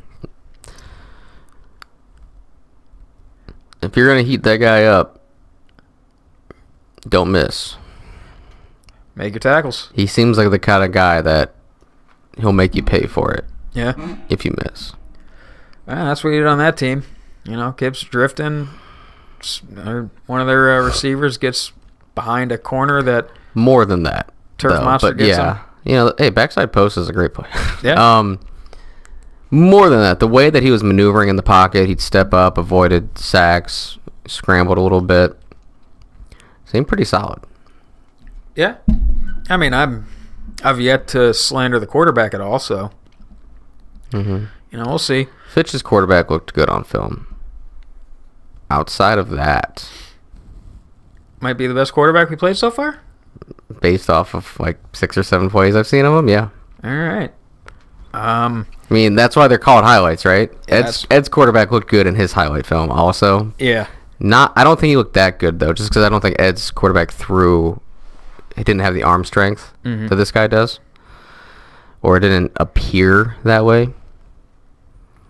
Yeah. I like that quarterback. Yeah. So, one thing that I missed after I stopped recording this and didn't want to go back and record the whole thing over again, another thing in the box score that, stood out to me is they were only 2 for 12 on third down and 1 for 2 on fourth. The one of which was the play we just saw, the game winner. Mm-hmm. So, not a great rushing team, not great on third down. 2 areas we really excel at as a defense. They might be in for a bit of an awakening, Delaware's going to learn what Ohio football is all about on Friday. Yeah, I mean, we have a really good defense, and I think we can scheme them up the way we want to. Mm-hmm. So it'll be interesting. I mean, if they don't run the ball at all, I mean, it's going to be tough for them. Yeah. You're just going to let us dictate the game from that point, but interesting. How much they release the running back, is that going to change how we cover it? Are we going to sit back a little bit more? Are we going to have a dedicated guy to peel with him? That's one thing, too, I haven't got the chance to talk about yet, is I say we blitz a lot. Blitzing, you're thinking either cover 0, man across the board, maybe a little cover 1 action, sun and 5, fire zone stuff. But because of our front structure, when we only have 3 down defensive linemen, 4 up linebackers, and 4 DBs, you can send one of those off-ball linebackers, the Mike, the Will, the Jack / Obi, from anywhere into functionally any gap and still maintain your base quarters coverage structurally. Yeah. So we can send pressure from all different sorts of ways. We do that. And without having to, really mess with our coverage at all. And when we do want to send more than 4, when we want to send 5 or 6, it's not always going to be man across the board. You're going to have zone, you're going to have man, cover 1, cover 0. This quarterback is going to have to be really decisive with the ball or be able to make dudes miss all night. Mm-hmm. Because I think from what we've seen, over the course of the season, over the course of McConnell and Leno's tenure heading up the defense, we're really good at getting free runners on the quarterback. Really good at scheming them up. And like I said, I think they're going to be in for a rude awakening on Friday night because they're not going to be playing, no 3-4-man rushes all night. So with that, I think we'll get out of the film room, wrap up our preview on Middletown, and get out of here, huh?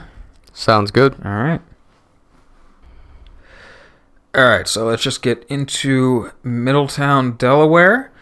We will be the fourth game they've played this year. Kind of a funky schedule. I don't know if their season just starts different in Delaware or what, but their week 1 game against St. John's College, who's ranked number 30 nationally, currently sitting at 3-1. They lost 42-0. The last game we just showed on the highlights against Smyrna, Delaware, they won 21-14, and their week 3 they played at Appoquinimink, Delaware, who's currently sitting at 1-2. They won 14-0. So, not really a high scoring team. They had some good offensive highlights, but down and out basis, on paper at least, and a little bit of film, don't seem to impress too much. Mm-hmm. Just from that, do you have anything else that stands out? That in the film?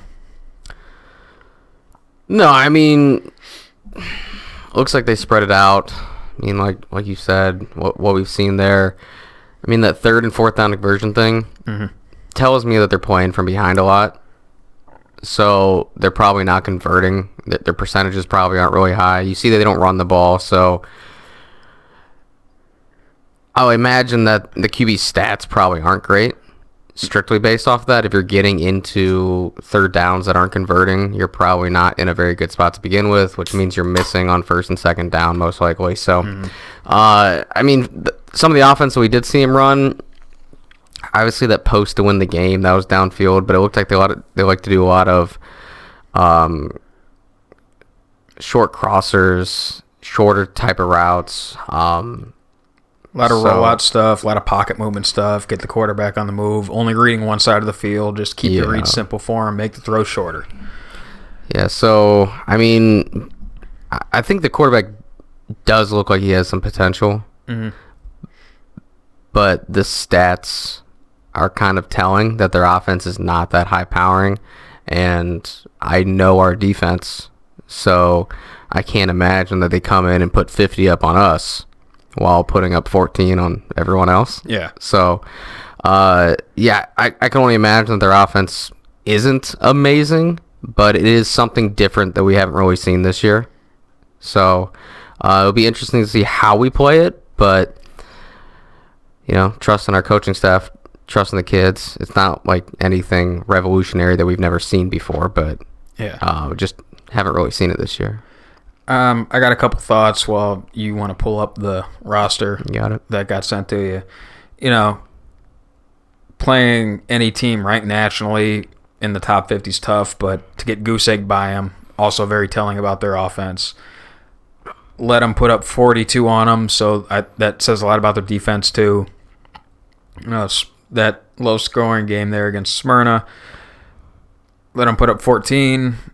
The 1 and 2 team goose-egged them, but only put up 14 themselves. So, like you said, not really a high-flying power offense. Defense, I think, seems to be against similar competition levels. They'll do what they need to do. Like I said, run that 3-4, cover 3, cover 4 stuff. Would you call that Deon a stud? No. I think I like him as a player. You just want a few more of those guys on that team too? Yeah, I like him as a player, and I think he does really well at what he's asked to do. We're going to get into the roster. I think his size is going to be a very big indication of his actual true potential. Yeah. Because he seemed fast. It seemed like he used his hands, his arms really well. He gets off blocks, He reads the offense. I mean, he had a couple pass rush moves there where it was, hey, go get hands on the tackle, read, run, pass, and then nice swim move, nice little run the hoop action. Good read and react player. Yeah, I mean, you saw a swim move in there. Saw him just flat out run right past a tackle one play. The push and pull looks like he reads really well with that. Gets hands on, engages, reads the play in front of him, gets off the block. He looked like a good player, but well, let's just look it up since we're talking about him, I guess. I think it's this one. 6'3", 240. I'm guessing. Yeah, Tristan Graham. The other end is 6'2", 220, but I'm guessing it's this guy. He's 6'3", 240. So you definitely have the potential to go out there and you can wreck plays. You can wreak havoc. So I think he is a good player. I wonder if that 240 is like super accurate or if the 6'3 is super. He didn't look either one of those. Yeah, he looked a little bit smaller in both regards, just from the film. So that would be interesting. Hey, measuring day, he might have shoved a couple of 5-pound plates into each of his socks. Get up on the heels a little bit, add some weight. Yeah, I mean, just looking the film, he looked a little bit undersized, but he did a good job of what he was doing. So just a different type of player you gotta go against, and that's the interesting thing with defensive linemen in high school is you can have really good defensive linemen in different ways. You can have a 330-pound guy that's really good. You can have a 6'5", 270 guy that's really good. You can have a 6'1", 200 guy. Like Mansfield, a good defensive lineman. Yeah. He was the size of a safety, but he was good. Their best defensive lineman, he was like 210. But he was a good player. I mean, you can have a 5'10", 170-pound soaking wet dude, but if he's just that's not that fast, not that strong, not that good at football, but if he's always around the ball, you can't take him off the field. Yeah. I think just defensive line is the one position where you see like the biggest shift in body types, skill, styles. You can have the really fast guys. You can have the really long guys that play with leverage. You have the really stout guys that play with strength. Whereas usually like your corners are usually better or worse. Yeah. The styles usually don't change too much. You can have a lengthier guy, a more physical guy, but it's still a corner. Defensive lineman, it ranges across the board. But I think we're almost to the point where we are a good enough program, we're a high enough level of football where I kind of start looking at size and like it does matter, right? Yeah. I like talking about the NFL, about how every single position in the NFL is basically the exact same size. Every single left tackle in the NFL is the same size. Pretty much every right guard's the same size. They're stereotypical sizes, and it's for a reason. I think we've almost hit like what we believe to be human peak performance for what we're currently asking them to do. 30 years from now, the game might change so much that you don't want big. You want your left tackle to be 220. Who knows? But for the way the game is played right now, I look at the NFL, I look at their sizing, and I say that is peak performance, right? When you have a 350-pound kid on your high school team, he doesn't need to be that big. He can cut weight. The biggest players in the NFL are not that big. If they don't have to be that big in the NFL, they don't have to be that big in high school.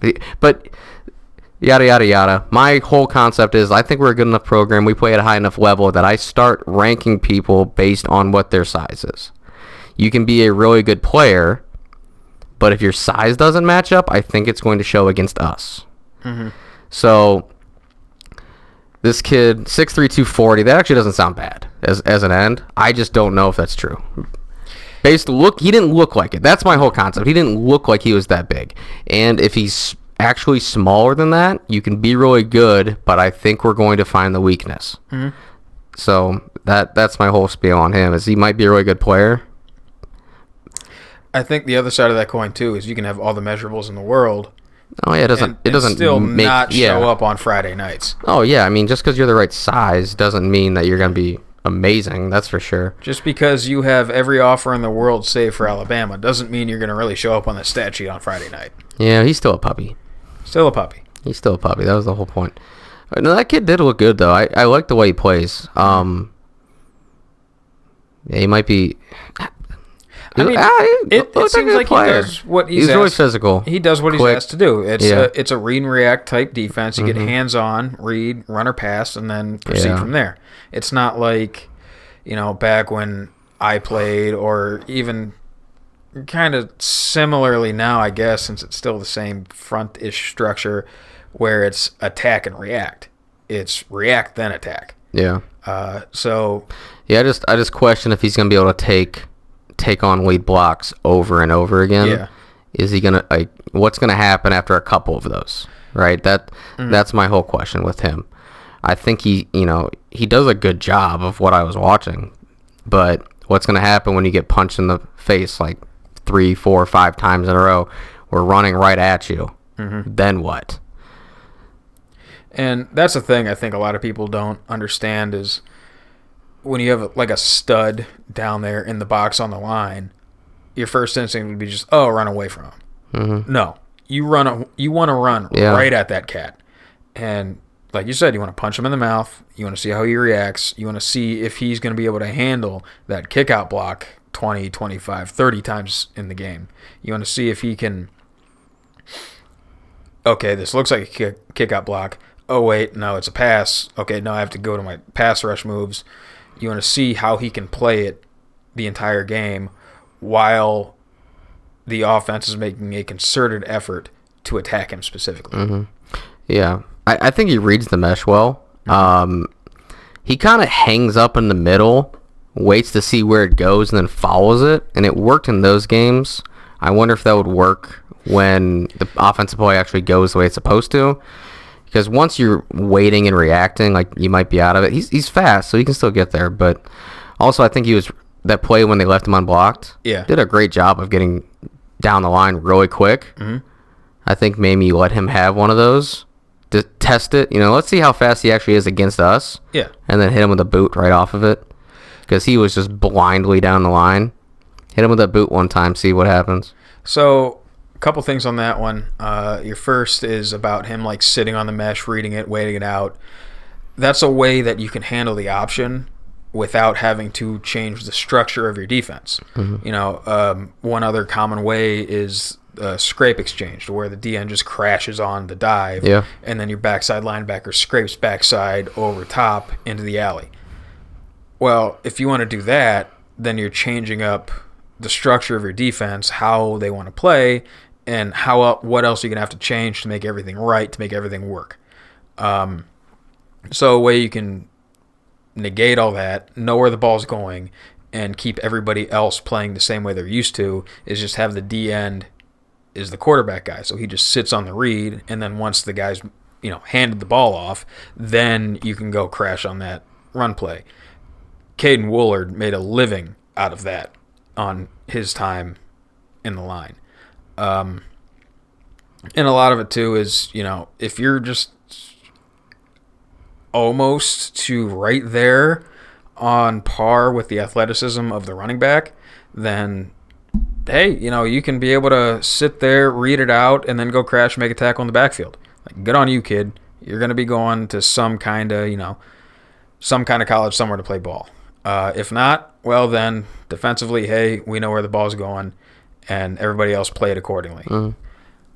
Also, we don't really run that much option, so might not be something that we can really attack within our system. Not that I think it's a bad thing we don't. We still have a sophomore quarterback that is developing week after week after week. Hell of an arm. Seems to have a good head on his shoulders, strictly football-wise, And that's not something I want to run like 15, 20 times a game. Yeah. Or let the defense tell me I'm running him 15, 20 times a game. So might not be something we really attack that much, but I do like the idea of, that boot action off of it. Hey, you're running down the line, chasing something where the ball's 15, 20 yards to the other side of you. Sorry, kid. But yeah, it'll be interesting to see how we attack him. Any other guys stand out on the roster at all to you? Now we can go through it real quick. Offensive line, 270, 250, 280, 240, 250. 3 seniors, a junior, and a sophomore. Little undersized, decent age and experience. Yeah, it seems like their best offensive lineman, 6'6", 285. He hasn't played this year. So take that for whatever it's worth. Hasn't played yet. He was their highest viewed guy on Huddle, for whatever that's worth to you. He has an offer from Pitt. Their running backs committed to Navy. Receivers. Enjoy taking care of those 20 uniforms, kid. 175, 155, 175, 155. Wow. Yeah, I mean, let's see here. Defensive line, 245, 275, 220. Kind of talked about it. They have good speed. They come off well. Linebackers, 205, 200, 185, 180. That's the jackbacker. That's 180. Little guy. Kind of a common tendency with these guys. They got some speed. They're aggressive. Yeah. They come downhill.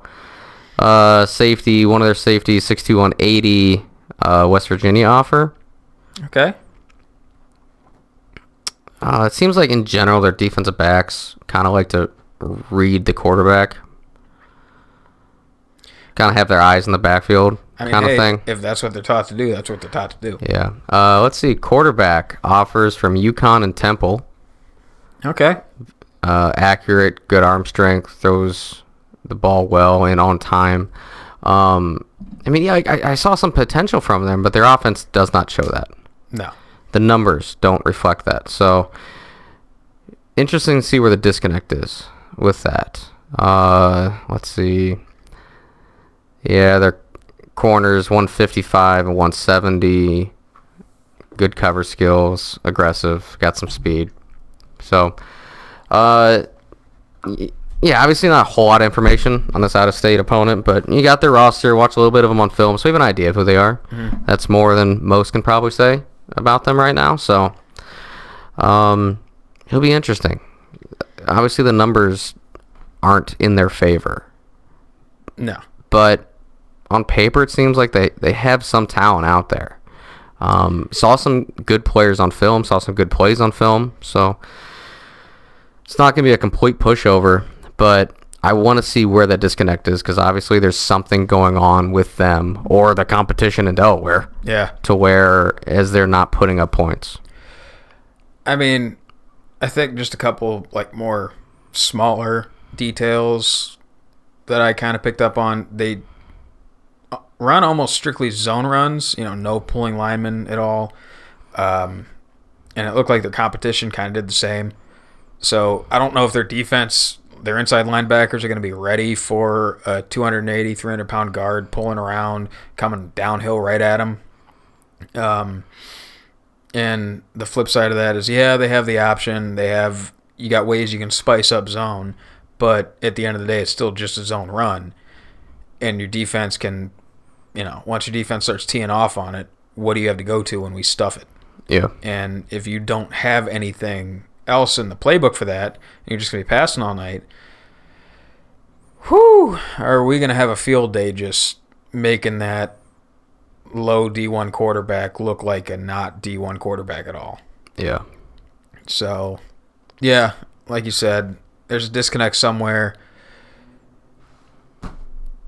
I mean, maybe they're just not that good. Maybe there's no disconnect. I got playing time against a team that had 5 NFL stars on it. That is true, yeah. I think that speaks volumes more than anything else. Mm-hmm. So, I don't know, man. I'm not... Cards on the table, I'm not expecting much from this team on Friday. Yeah, I guess we'll see. You still got to come out there and prove a point, make a statement. Yeah. Don't let teams hang around. You go out there, play your best game.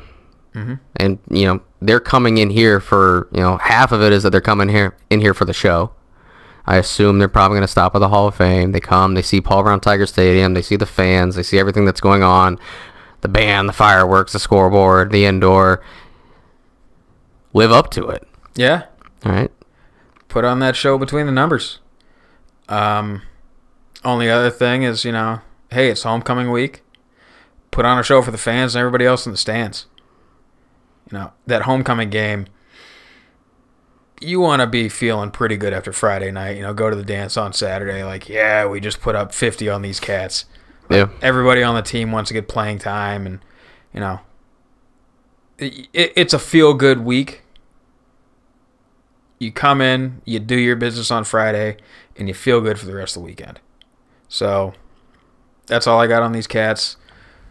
We got any spreads, fan questions, anything else? Don't have any spreads. I was just kind of looking at, we didn't ask for fan mail this week. Kind of forgot. Once again, you're free to send us stuff any time of the week, whenever you want. Let's see here. We had one. This would have been like over the weekend, I think. Or maybe. Actually, it would have been before the last game, but I don't know if we read it or not. I think this came in after the podcast last week. Okay. The team's progressing very well. It's on schedule. The way that I see it is if you have a win over Moeller or Eds, that puts you well positioned to be a championship contender. I think both of those games are really big for us. Obviously, the Moeller one didn't go our way and exposed a lot of missed plays. But I think the way that their offense was able to still put up points in that game, kind of get it close there for a little bit, for the first week of the year, that was a big stepping stone for us. And then beating Eds, of course. So, yeah, I think it does make us legitimate championship contenders. I mean, we're not the number one ranked team in the state. No. We're not the number one ranked team in D2. Nope. But none of that matters. It's the progression from here on out. I think it was good for us. Banks has really stepped up in just a matter of weeks. Improved himself. Need the consistency moving forward. And I think that is also big because we were harping on him early in the year. We know the potential. Now it's starting to really come together, and you're seeing it. I think he had a little bit of a fall back to earth game on Friday night against Fitch, but I don't know. Was he not up for the game? Was it just off night? Whatever. Is he only a dude that shows up when the spotlight's on and you're playing Eds and, you got to be there? I don't know. Because we've seen his peaks, we've seen his valleys. And he's a dude. And when he's a dude, play by play, our offense is pretty hard to defend. Yeah. I was watching, just kind of rolling through Drew's high school football rewind show, our guest from last week on the YouTubes. And I think it was it was right after the Mansfield game was that episode where he said Massillon's offense is operating at about, I'm paraphrasing, operating at about 50% right now. When they're firing on us all cylinders, when they're rolling, they're going to be scary. Because I don't know how you can defend that. You're going to have to stack the box to stop the run, and then you got Banks, Tolles, Wiggins outside that are making plays. If you want to double cover Banks, if you want to pay extra attention to the passing game, you just left a light box for our best player on the field, Trell. So right now our offense, when it's hot, it's a pick your poison type thing. And so long as we're firing, we're hard to beat. Yeah, I mean, in the highlights, we saw, I think it was a little bang 8 route against Fitch that he caught. And, not a huge play. But what I was impressed with was the hand strength. Looks like he went out there, snagged the ball, had a guy draped on him, held on to it. Against Fitch? Yeah. He dropped it. He dropped that one? He didn't follow through. Well, it looked good on the film you showed. Yeah. So that negates kind of my point then. But it was, so you remember we were talking about in the Eds game, the one touchdown, I think it was the wide fade where he goes up, catches it, and the defender tackles the ball, and you can see the snapshots of him just, it was almost exactly like that, except he doesn't hold on to it at the end. So that's where I was going with it next. I was going to say, that, and then last, against Eds when he did that. And that's what really nice to see.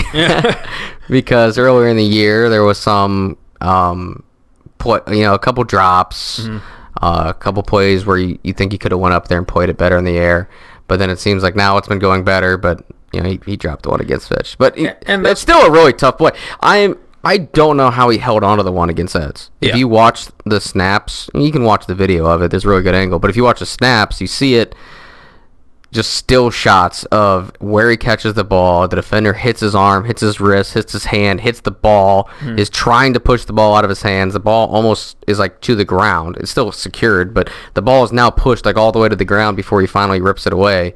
And it just stuck in his hand, like it was part of his hand. Yeah. And that's what you love to see, the big, strong hands, where if you can hold on to the ball after that, there's not very many excuses for the rest of your life on drops or the ball getting knocked away. I mean, it's going to happen. Yeah. No matter how strong you are, no matter how secure you have the ball, if somebody gets a solid hit directly on the ball, directly on your hand, I mean, you see in the NFL every single week. And that's why I called it a come back to earth game for him. Because you see him make the exact same play against Eds, against Fitch, lesser opponent, smaller corners, yada, yada, yada. He doesn't come down with it. And a play like that, as a lineman and as an asshole, I'm going to say, it hits you in the hands. Come down with it every time. But realistically, you're not going to come down with that every time. Yeah. So, I think that was one. I remember watching it live, too, and I'm like, oh, he dropped that. Damn. Thought he had that shit. And even on film, too, it was like I had to watch it a couple times back. I thought he dropped it. It looked like he caught it. Yeah. But no, he didn't come down with that one. Not a big game from him, but we didn't need a big game from him. Yeah. I think we pointedly didn't pass the ball for the vast majority of the game. So you can't just look at the stat sheet and say, like, oh, he had a bad game. Like, no. It was a comeback to earth game. Like, okay, we got stuff we can still work on. He's still a dude. Yeah. Not taking anything away from him right now. So. Last part of the comment is the depth of our running backs. Hartson, Pringle, Mitchell, Lennox. Best overall running back lineup of memory. So, my first thing there is I would pump the brakes on calling Pringle a running back. Yes, he gets the rock. Yes, he's in the backfield a bit. I think that's just a short yardage goal line / middle finger to Fitch package that we have, that he's for the most part going to be a blocker. And when he does get the ball, he's a football player. Like, some dudes are just football players, and you don't need much practice time. Like, hey, take this handoff, go be a dude. I wouldn't say he's in the running back rotation with Trell and everybody else. I mean, that's your take on it. I'm splitting hairs here. That's your take. I'm just saying. I thought you were gonna play semantics. I'm like, I think he's more of like a fullback, or he's a split back. He's not a runner. But no, I think he definitely is a running back for us, especially with Lennox being out. That because now you're down to, if you're not counting Pringle, you got Hartson and you got Trell and Mitchell. But I think Pringle is every bit of a rotational piece for us. I think once you have, if Lennox is back, the more bodies you have, it's like, he's a starting linebacker for us, first and foremost. But I think you can use him more than just like a goal line running back. He does run hard, and I think out of him and Trell, I think he might be the better blocker, and I think Trell's the better runner. So like that's the way you'd probably set it up. But it makes sense why Trell's carrying it more and he's blocking more. Yeah. But you have tendencies that go off of it, run. So, but I think it's very fair to say he's a rotational running back for us, or at least can be. I mean, yeah, you're gonna line him up and give him 28 carries in a game? Maybe not. I mean, we have entire running back. Yeah, I was like, we have other bodies on crutches. Yeah, I'm gonna go down and fight. Well, that's what I'm saying. Yeah, staff coach we got because we have the other bodies. Yeah, but he is a starting linebacker for us. Exactly, but I think that is kind of like the definition of rotational. he can still get out there and get some carries for you. I think now we're getting into... I think you're really arguing like why we shouldn't consider him a running back for no reason. I'm saying I don't consider him in the rotation. He's in a specific package that we have for him that he's not, like, okay, Trell, let's get Trell a breather. Brango! Like, that's not happening. It's the short yardage goal line, go F yourself package where we need a big dude in there that can hit. Well, if you're out there in the backfield, He is a running back, yes. An athlete. He's not in the you're rotation an athlete that we it. use. All right, but it's talking about talent, I guess. This is more about talent. We have a talented guy that we can use in the backfield. Whether he's in a rotational running back or not, I think the idea is how many different bodies we can use in the backfield. Then, yeah, by that lens, yes, absolutely. We have a talented backfield. Yep. And I really can't wait to see what we can do with Lennox when he comes back, if he can be that piece that we wanted him to be in the preseason of a guy that can bounce between the slot, split out wide, or in the backfield.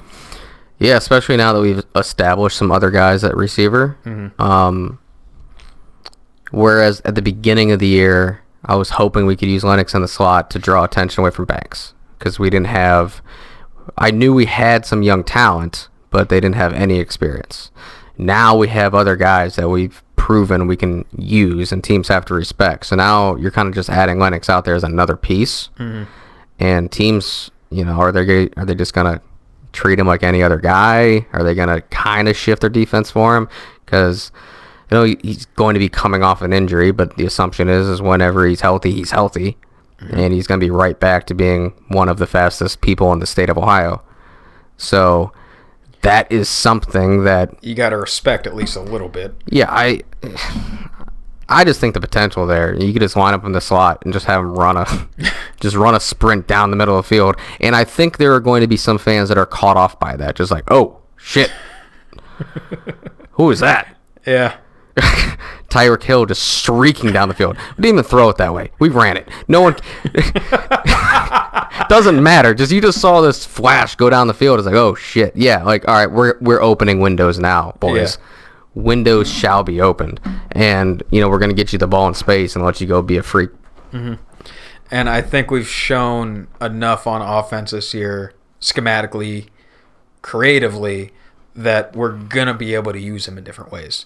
Like I said before, that the first week is who you think you are. Then after that is figure yourself out. And we've shown quite a bit. We're almost we're this amorphous blob of we can pound the ball down your throat or we can spread it out 4 wide and shred you. And whatever you're worse at is what we're going to attack. So having that extra piece in there, that is just a flash on the field. I think he'll get used just right. Yeah. So, anything else? There was one comment about watching the replay on TV of the game. Read it. I was going to paraphrase. Or paraphrase. I was. Okay, then read it then. Watched the replay, period. To me, the camera coverage was even worse, period. If that's possible, period. Yes, I mean, obviously we've gotten some people's ears. Yeah. Just not the right ones, apparently. Yeah, I don't know. I mean, they've been doing it for as long as I've been alive. So yeah. I don't know what they did before that. I know everybody talks about how great the 100th game was filmed. And everybody, I've heard the amount of people that they like to make this comparison. They say the 100th game film is better than our current film. You know what? That's fine. Because it's the 100th Massillon-McKinley game. Okay, but here's my thing. ESPN, we were the cover of SportsCenter. You had Bart Starr for the coin toss. Yes, the quality's going to be up a little bit. Okay, but I'm saying was that ESPN's everything doing all of the film for us, or was that also still us? Yeah. No, I get what you're saying. Why can't they just replicate that? I don't know. You know, that's my whole thing. It's like, all right, yeah, it's a big game. You do it at best. But it's like, can't you just still do that, like, just now? Like, I had a slideshow a few weeks ago. Replicate the stuff we did last year. Some good, some bad, yeah. Some good, some bad. Zoom out. It's literally just, hey, camera 2, zoom out a little bit. A little more. A little more. A little bit. Perfect. That's it. That's all it takes. Yeah, I don't have an issue with them zooming in on the ball carrier once there's a ball carrier. But, like, when the quarterback's dropping back, I want to see the field. Yeah. You want to see what's going on. Yeah. That's, like... Those angles are great for, like, highlights, after the play stuff, replays. I want to watch the play first, and then, like, let me go into some of that zoomed in stuff after that. Exactly. Like, if there's if a quarterback gets sacked and you have that close in angle, like, yeah, that's awesome. But what if he doesn't get sacked? What if he throws a deep pass? Like, I don't see it anymore. Yeah. So, like, I don't know. I guess if you have the manpower, you can still have some zoomed in stuff, but, like, let the main play be the big picture. Mm-hmm. Yeah. I mean, is what it is. Zoom out. I was even watching, so I was texting you guys about this, but I somehow ended up in the East press box for the first half of the game.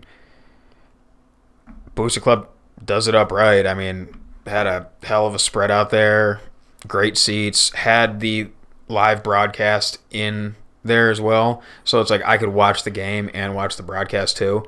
And I would look up at the broadcast. I'm like, I can't see shit on this. Well, same old, I guess. Back to watching the live game. So, yeah. It shouldn't be that hard. It shouldn't be this hard. It's literally just zooming out. There's less camera movement when you zoom out. You get more of everything going on. Yeah, that's true. I don't know. Anything else? No, don't have any spreads.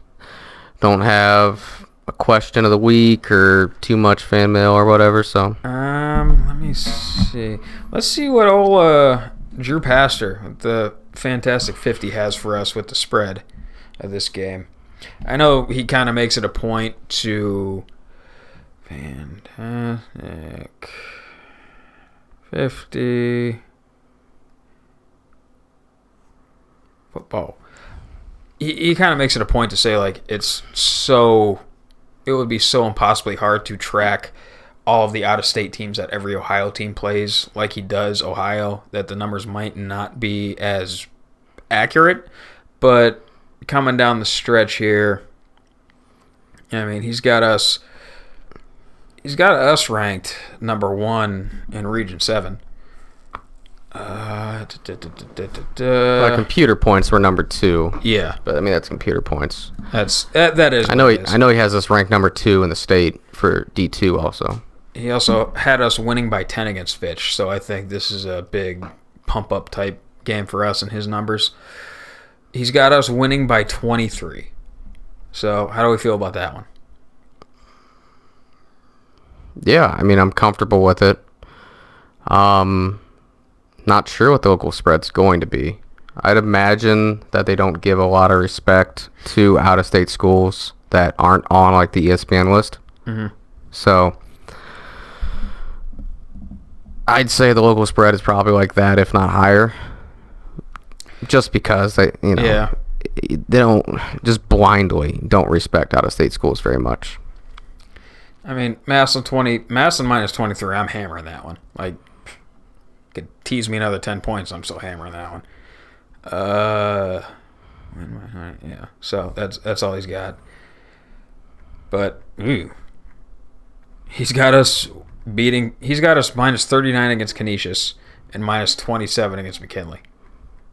So, like I said earlier in the pod, not necessarily the hardest schedule coming down the stretch. But hey,